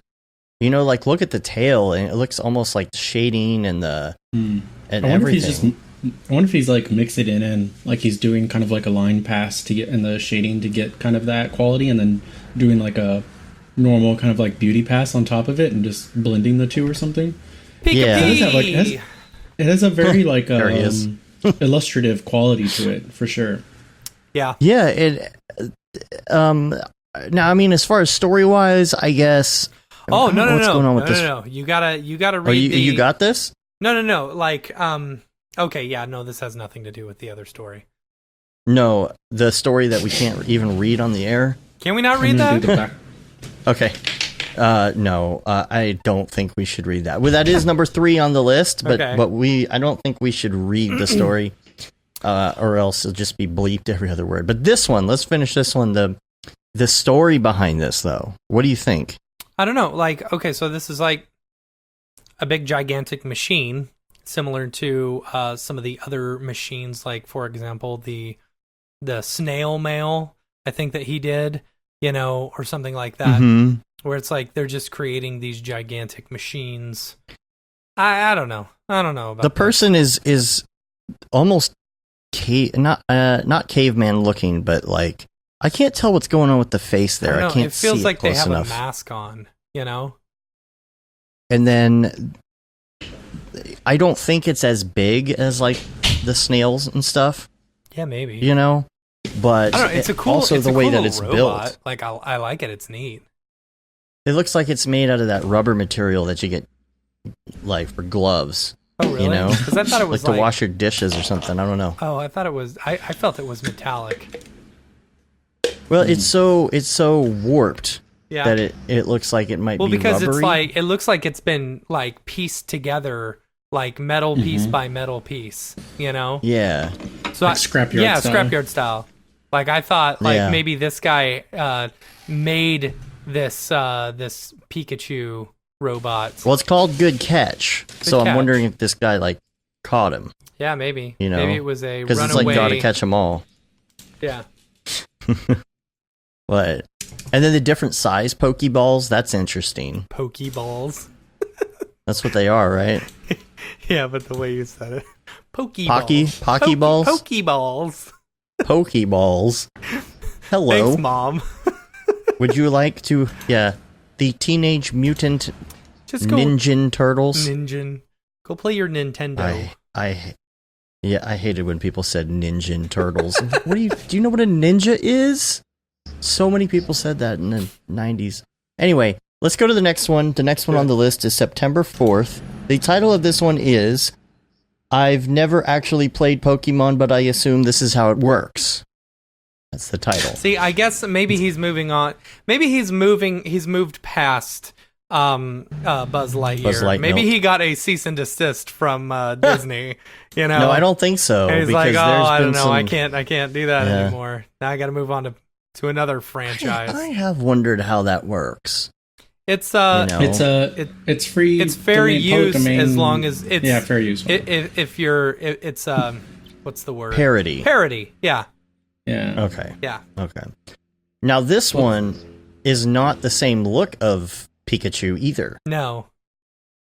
And the people have Pokeballs I feel like, for their heads. I think we talked about this a few weeks ago, where like there's like, okay, do you remember that episode of Voyager when the doctor's like thing, like the thing that held the doctor got left on like another planet or something, and so they bring him back, and like he goes to this museum where it's talking all about how evil Voyager was, you know, because they only have so much information. It was just passed along and passed along and passed along. That's what I think. Yeah, that's what I was saying last week. Yeah, like, exactly. You haven't been to Earth in so long. I think this is really. I think that's a really good theory. Like all of these worlds, like, you know, 100, 200 years from now, there are relics of Pokemon books and like cards and stuff. So these people think that by putting on these Pokeball helmets, they can somehow catch this Pikachu monster or something. I don't know. But that's the thing, is over the years, people have found the humans have found so many different planets that they have branched out, and there's own folklore about what Earth was, because Earth no longer exists in so many places. So therefore, Beeple and his people have been traveling through these portals and finding these universes. Right. And that's the thing, is that people don't even remember what Pokemon was. Right. You know, so there's all this weird mythology, and there's so many, and it's been so many years that it's just, there's mythology coming from all these different places. Totally. And his people have not been able to figure out like the way back to, they want to find the way back to original Earth, where it was. Right. It's a simulacrum. Yeah, there you go. Simulacrum. There you go. They've been removed so far. They don't understand the original. Exactly. Right. Yeah. Absolutely. And you notice like it's a big Beeple people versus a little Beeple people. I feel like the big Beeple people are like always like the robots or the fake ones or something like that, you know?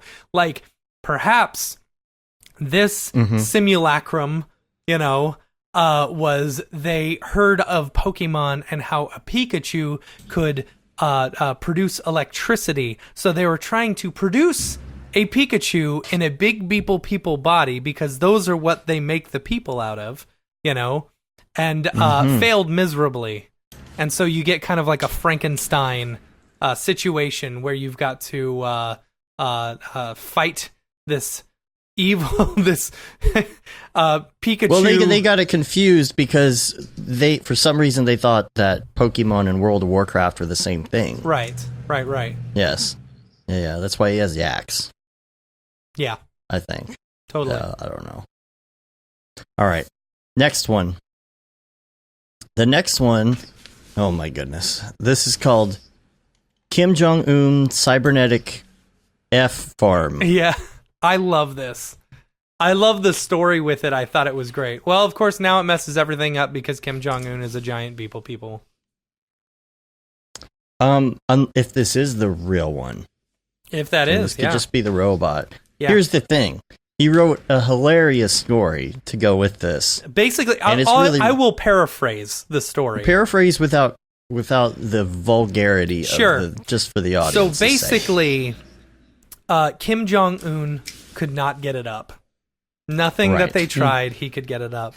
And one day, while doctors were working on him, trying to figure out the problem, Kim Jong-un just so happened to see a picture of Donald Trump, and they saw something happen. It's like George and the Mango. George and the Mango? I don't know that. On Seinfeld, he had the mango because he was having an issue, and he had a mango, and he's like, I think I felt it move. And so this is kind of the same effect. Yes. Basically, right? So they're recreating a Donald Trump clone with a female body because that's the only thing that will turn on Kim Jong-un. And then he ends it with eggplant emoji. That is a long write-up. Does he normally do long write-ups? Not normally. No, he's only done maybe now and then. half a dozen or so.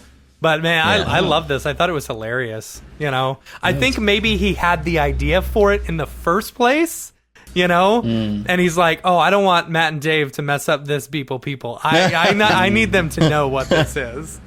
Yeah, gotta get it right. But I mean, this maybe explains the whole story.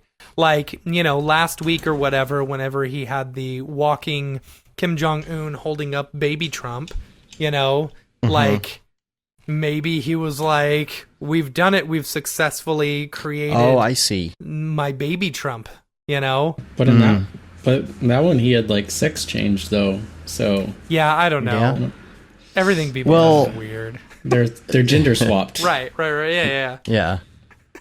They're saluting. I'm assuming that they're saluting Kim Jong, right? Because he left the hospital apparently to come and see this, and he entered the room, and I don't know. Sure. Oh yeah, because he's got a little IV bag. I think they're saluting the baby. And who is that back there? Metroid? I don't know. I don't know. It's just one of their. It's just one of his big Beeple people armies. Guards. Master Chief. Is it Halo? Is that Halo back there? Hell, are you Halo? anytime we go to a like any sort of like comic convention or something like that, Amy always sees the Halo people, and she's like, "Ooh, Transformers!" Like, no, hon. Those aren't hey, look, it's Halo. Yeah. Oh boy! All right, well, let's move on to our last segment, and it's called Mograph Recommends. James, we're going to ask you all the questions. I'm going to disclaimer this section by I don't do favorites. But, and that's fine. That's fine. But to get around this, I tricked my wife and I said, "Hey, I have some questions to ask you. What you think my response might be?" She was like, "What? That's what smart, for?" dude. And I was like, "No." I was like, "No reason." And so I went through, and her answers were interesting, but she did give me some good insight into my answers. I like this. All right, so let's try it. All right, favorite movie. Oh, crap. I think by obligation I'm supposed to just say Spider-Verse. I don't think I can say anything else. Yeah. Okay. Contractual You're obligation. not the first one to say that, though. You're not the first one to say that on the show. If not, though, I have another tier. I really like movies that deal with, there's, my gosh. I like movies that deal with memories. So I really like Memento. Yeah. I really like Eternal Sunshine on a Spotless Mind. And then kind of outside that gamut, I really, really, really, really love Scott Pilgrim Saves the World. It's a great movie. It's something, the craft to it, like the transitions, the thinking behind everything, again with like Shinola graphics and a title sequence, like it has everything that rings the bells for me that I wasn't even aware of that comic, but it's just so well done, and the casting and everything, it's perfect. I love it. Yeah. So it was one of my favorites. All right. Now music. Oh. Music is Just what I listen to or favorites? Okay, you can give us two answers here. Favorites and what you like to listen to while you're working, if you listen to it while you're working. Well, I do listen to music while I'm working. I don't agree with that. Whatever people, you guys and Emilio were talking about. Apparently, there were some rules to not listen to music while you're animating, but I don't agree with that at all. I listen to DJ sets because I like not interrupting myself, so I can listen to like 1 or 2 hour mixes and not have to like go and change music. Unlike SoundCloud or. Yeah, SoundCloud is my jam. I love SoundCloud because it's a bunch of indie music, and it's like there's also a lot of like mixes on there too. So I love that. And then I think one of my favorite albums is definitely like hip hop related. I think one of the most perfect albums could be Jurassic's 5 Quality Control. I think is probably one of just like album start to finish is amazing. And then really influential on me is the Beat Junkies Volume 2.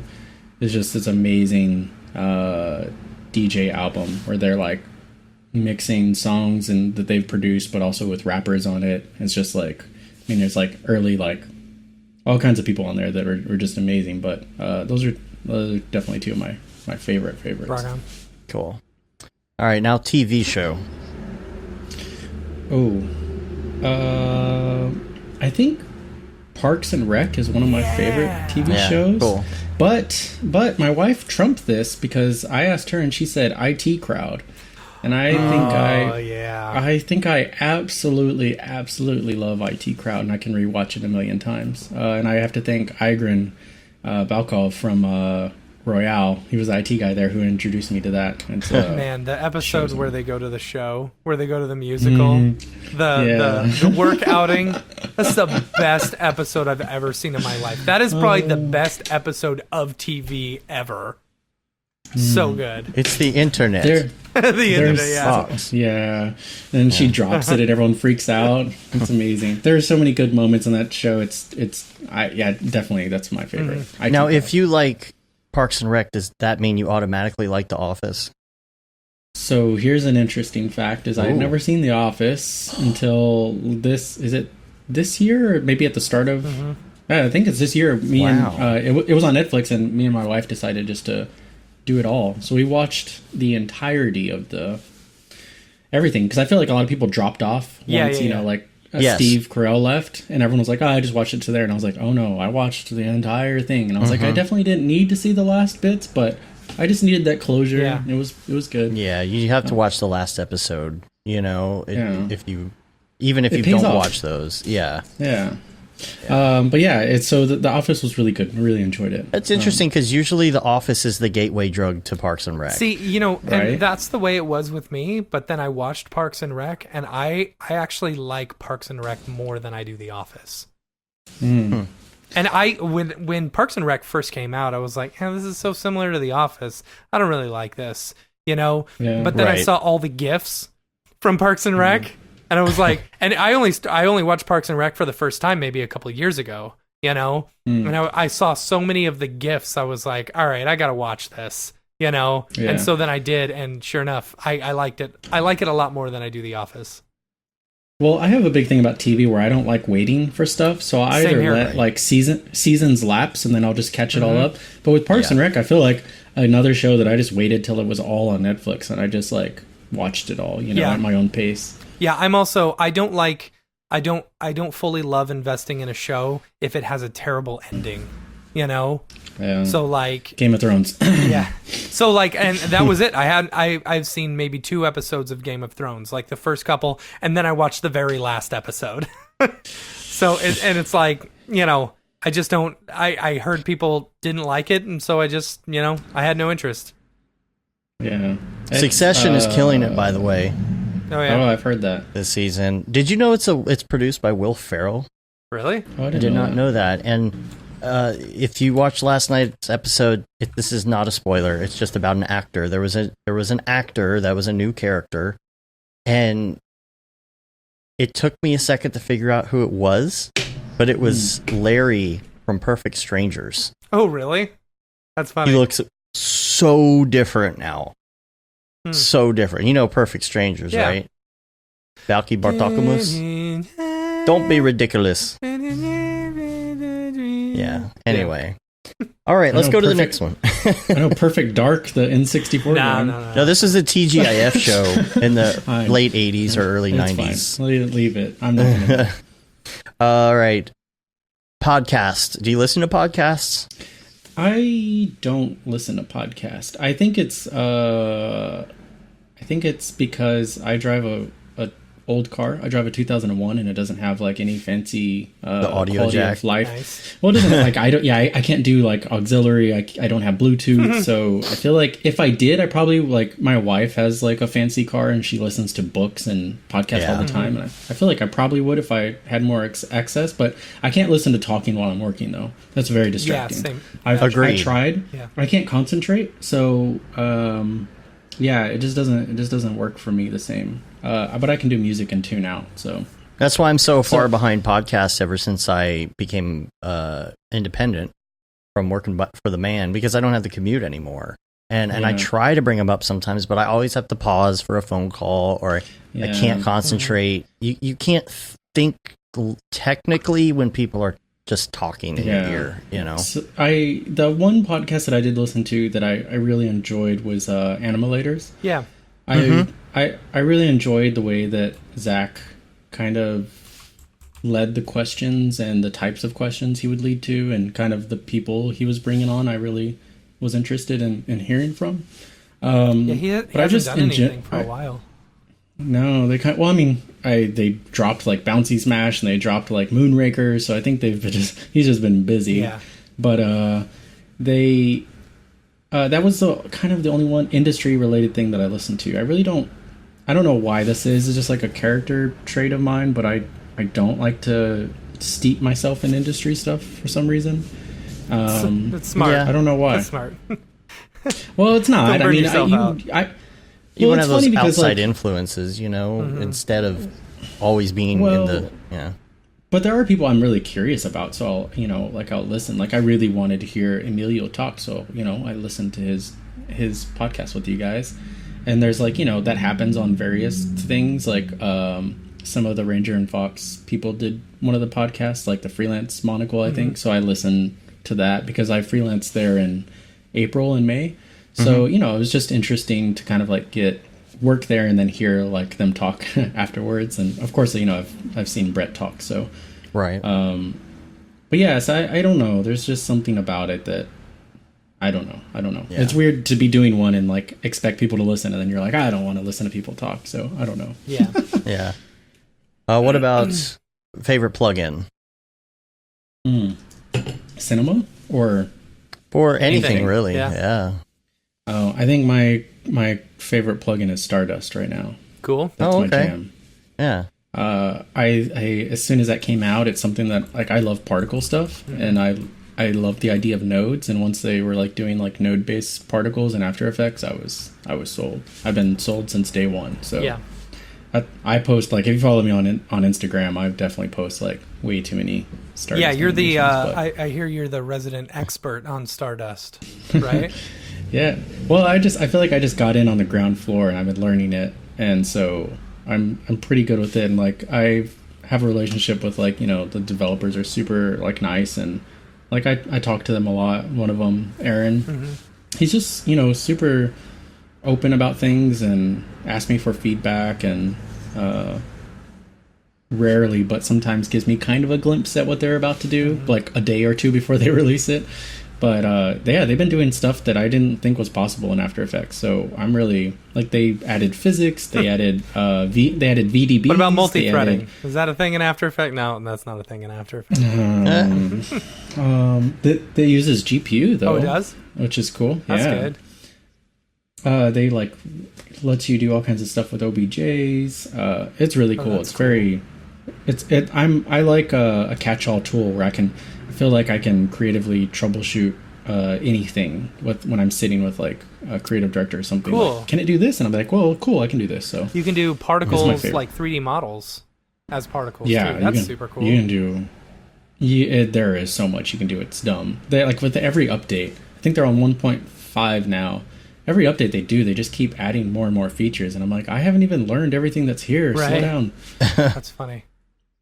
But it's super solid. I love it. Oh, and it's node based in After Effects? Yeah. Wow. Okay, cool.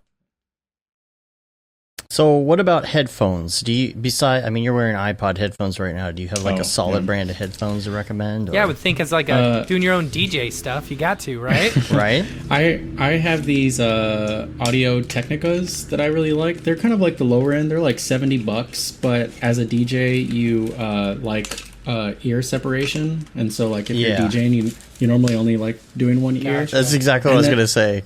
Like, how well does it go in one ear? They also have like a 6-foot cord, which is nice because you can kind of walk away from your tables. But those are my go-to. I really like them. I find the inner padding part of a lot of headphones is cheap these days. It just kind of flake off that kind of plasticky stuff. Mm-hmm. So these hold up really good. And Igran would always tell me that I should write reviews on Amazon because I always would drop them because the wire would get hung up on my chair when I moved back and it would fall and hit the floor. And he'd be like, dude, I can't believe those still work. And I'd be like, they're really good. They're like $70. I like them. Cool. And what about favorite web? Well, okay. I don't remember if we sent you the new or the old copy here. Oh, we used to say a copy. website or Chrome extension, but now we say app. No. What's your favorite app? Oh, app. Yeah. So app on like computer or phone or? On your phone. Anything. Mainly. It could be anything. What's funny is my answer was very different than my wife's. My wife said my favorite app is Hearthstone because I am always on it. Yeah, it's a Blizzard card game. Okay. And okay. I am. Do you play Magic the Gathering? No, I don't. But I like this because I don't need physical cards. Yeah. Okay. And I can spend no money. It's free, and then you just kind of earn currency in the game, and then you can buy card packs or whatever. But I'm not really good at it, but I've been playing it since it came out. And I played like, it's the World of Warcraft kind of world or world building. So like I played the original when it came out, and I played Warcraft 2 and 3, the RTSs.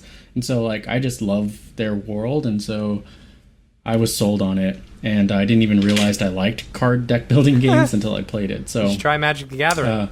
They got there's a Magic the Gathering game on the iPhone. Oh really? Yeah. That sounds No, I'm not that big of a nerd. No. So that I would say that is probably my most used app, if not then just like social media. Yeah. I'm always on social media. I don't know. Okay. The other cool one that I have been using recently that people have been really curious about. There's an app called Trinio, TRNIO. It lets you do scanning, 3D scans, so you can use your phone to move around objects or a room, and then it creates a model, and then it will export an OBJ for you for free. And so I did these really cool animations on my Instagram. If you go to it, there's one of me sitting in a chair, and then there's one of like my cat that I did a scan and brought that into Stardust and did animations with, and that's cool. It's cool. It's a really quick, easy way to make some 3D geometry. It's not like the detail isn't super great, but if you bring it into something like MeshLab, you can clean it up and combine the textures and stuff. $3. It's not bad. It's not bad. Yeah, it's good. I like it. And they're really nice. Like they reached out to me on, I think I had posted something on Reddit, and they were trying to track me down, and they found me on Instagram. We're like, hey, we really love this animation. Is it okay if we post this on our account? I was like, yeah, it's fine. I used your free app. Thanks for asking too. Yeah, Yeah, I thought they were. Well, they said they wanted a credit, and I was like, if you took the time to ask me, you can use it. Like, I just only get mad when people use my stuff without asking. Yeah, and that happens on Instagram a lot. People will just be like, well, I just wanted to put it in this like music montage that I was doing. I was like, that's fine. Just ask. Like, I'm okay with it. I just wanted to steal it. Yeah. And then like I asked somebody to take it down once because they had done it and it was getting like a lot of views, and I had told them no, and they did it anyways. And then anyways, that's it's just not a mess. Cool. No, I love I do not own the rights to this. If you write that, somehow it's okay. Yeah. Instagram is really bad about that. But I get really, like, I don't know. I kind of feel the same way about those accounts that just repost everyone's work too. I get it that you need like inspiration accounts that just gather stuff, but it still feels weird to me that they're getting followers instead of like the artist, you know? Yeah, I always kind of think like, what's the point of that though? What is the point of, I mean, I guess it's great if you want an inspiration account, but what is it doing for the person posting that stuff? I don't know. But what I think is like, if I see somebody like one of those accounts like Motion Coolness, whatever, and they post somebody's work, I usually try to find the artist and then like their post rather than the repost, just so that I can like at least give the right person the likes. Yeah. All right, the last one. Your favorite life hack. Oh, this one's tough. What is the definition of like a life hack? Is that Go ahead. We always go Dave. by we always go by Mitch Meyer's life hack, which is turn your toaster on its side to make some bomb ass grilled cheese. Whoa, that's crazy. Yeah. Mine is cover your sink in like paper towels before you trim your beard. That way you just scoop it all up into one thing and throw it in the trash instead of getting loads and loads of hair all in your sink. My life hack, I think, is going to be very specific to California, but what I've found is that my wife shops groceries at Ralph's, and with Ralph's, if you sign up there for the rewards, when you go to like the gas stations here, you can enter your Ralph's number and it gives you like a percentage off of gas. So usually when I fill up every week, I get like 30 to 40 cents off a gallon. That's my life hack, is like using something that you already buy to buy something else that you're going to buy. Because we drive so much out here and it's just terrible. I wish I had something better than that. Or I guess like a production life hack I find like just in our world is like make a folder for yourself that's a template for all of your projects, client-based and project-based. That way every time you start a project, just start with that template. Right. And then the first thing you should do on every project you do is hit save, even if it's untitled, so that it goes to the right place. I believe in... That's a very good idea. Agreed. That is a great idea in practice. Or in theory. In theory. I do it all the time, and I don't lose things, and that's always good. Well, I don't lose where stuff. Where it comes from is like... I don't lose stuff, even if I don't save. Oh, you have. But look, here's my thought, right? Here's my thought, is like, freelancing in LA... I learned that everyone has like a template structure that everyone's riffing off of. It's really close, and every studio has like a slightly different version. But I kind of learned from that. I took what I liked about it and then made my own.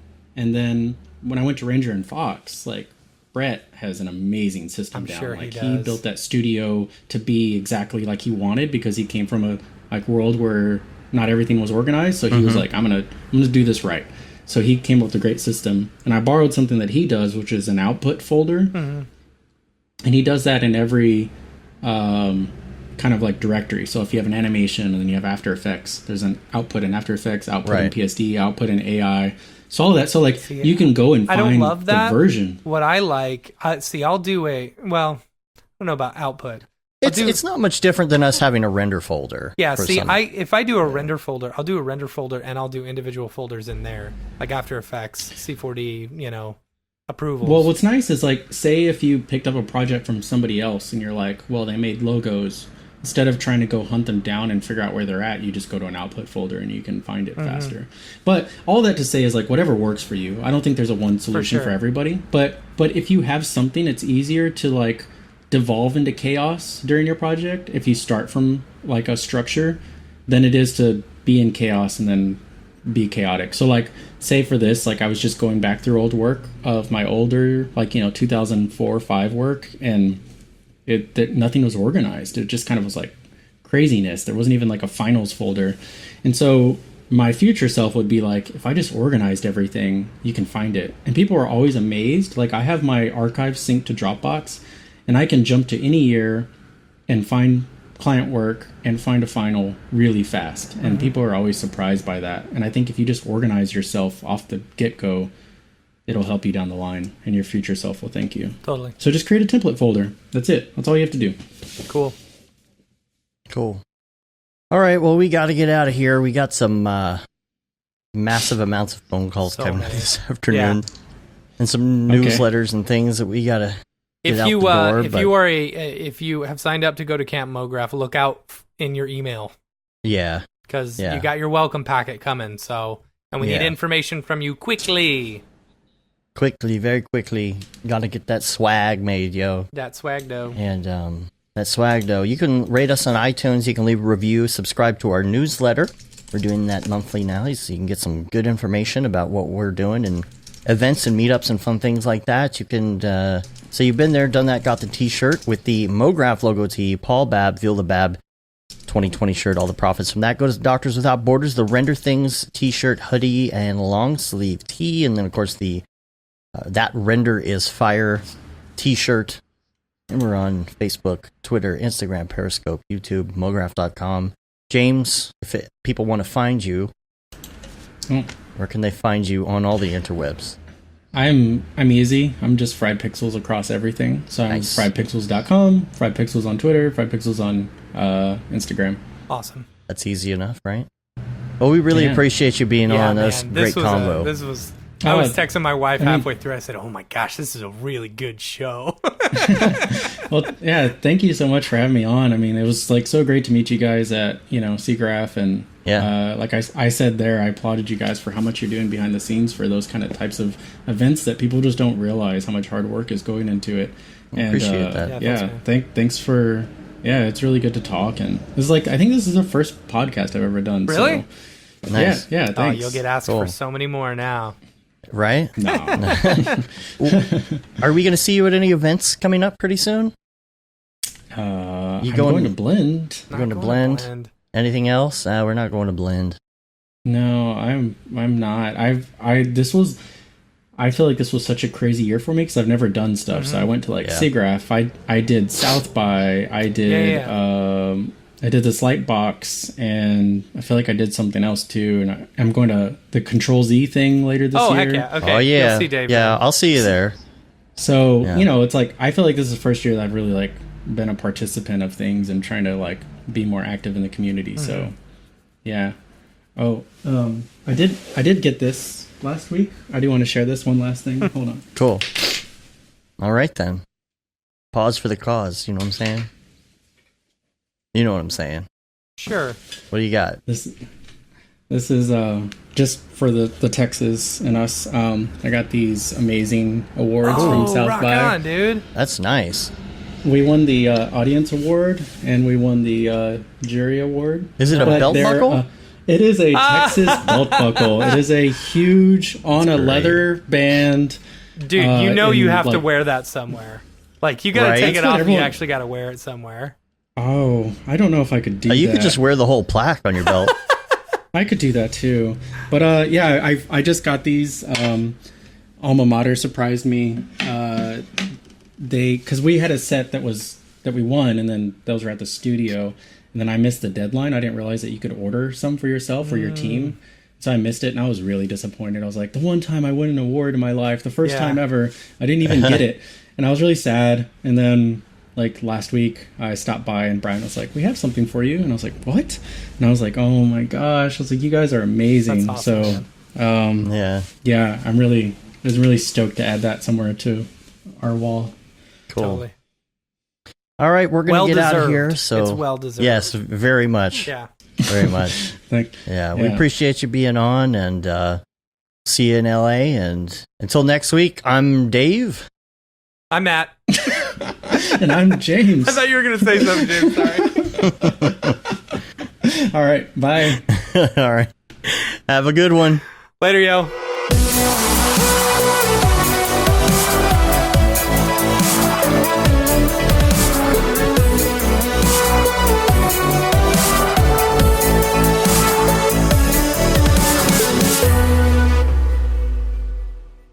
It's pretty good, I guess. Mograph.com, an online resource for motion graphic artists. Start your week with the Mograph podcast. Industry news, interviews with your favorite artists, and terrible humor. Watch live shows and interviews from Mograph events like NAB, SeaGraph, Half-Res, and local meetups. Our Mograph Talks feature live demos and motivation from artists all around the world. Sometimes you gotta make stuff that you're not gonna put on your reel, and I'm not here to judge. What if if Rick and Morty show up for the countdown at midnight, that's where I peaked in life, in my career. We gotta stop this thing, Rick! It's gonna kill us all! Hear from the people that create your software, design your render engines, and artists that are changing the face of modern motion graphics. You get that render done. Yeah, you better frame what? Mograph tutorials and online classes will teach you about Cinema 4D, After Effects, as well as other popular software and render engines. Throw in the HDR Studio, take the render settings, pick the HDR, put in a reflection, and gorgeous. Branch into new software. Learn time-saving tips, techniques, workflows, and lessons that'll keep you up to date in the world of motion design. Oh, brother, those are some of my favorite elves. I love projects that scare me. When our art director comes to us and asks for something that I had never done before, man, it gets me pumped. Join the conversation in our live sessions. Check out our plugins, or join the hundreds of daily active users in our Slack channel for technical help, advice, contests, or just to joke around. Real nice banana. Ah, that's so funny. All right. I'm going to live forever. Subscribe today and get the latest updates on our YouTube and other social media channels. Take all your dreams and just do it! We don't care how you get here, folks. Just get here. Subscribe to Mograph.com.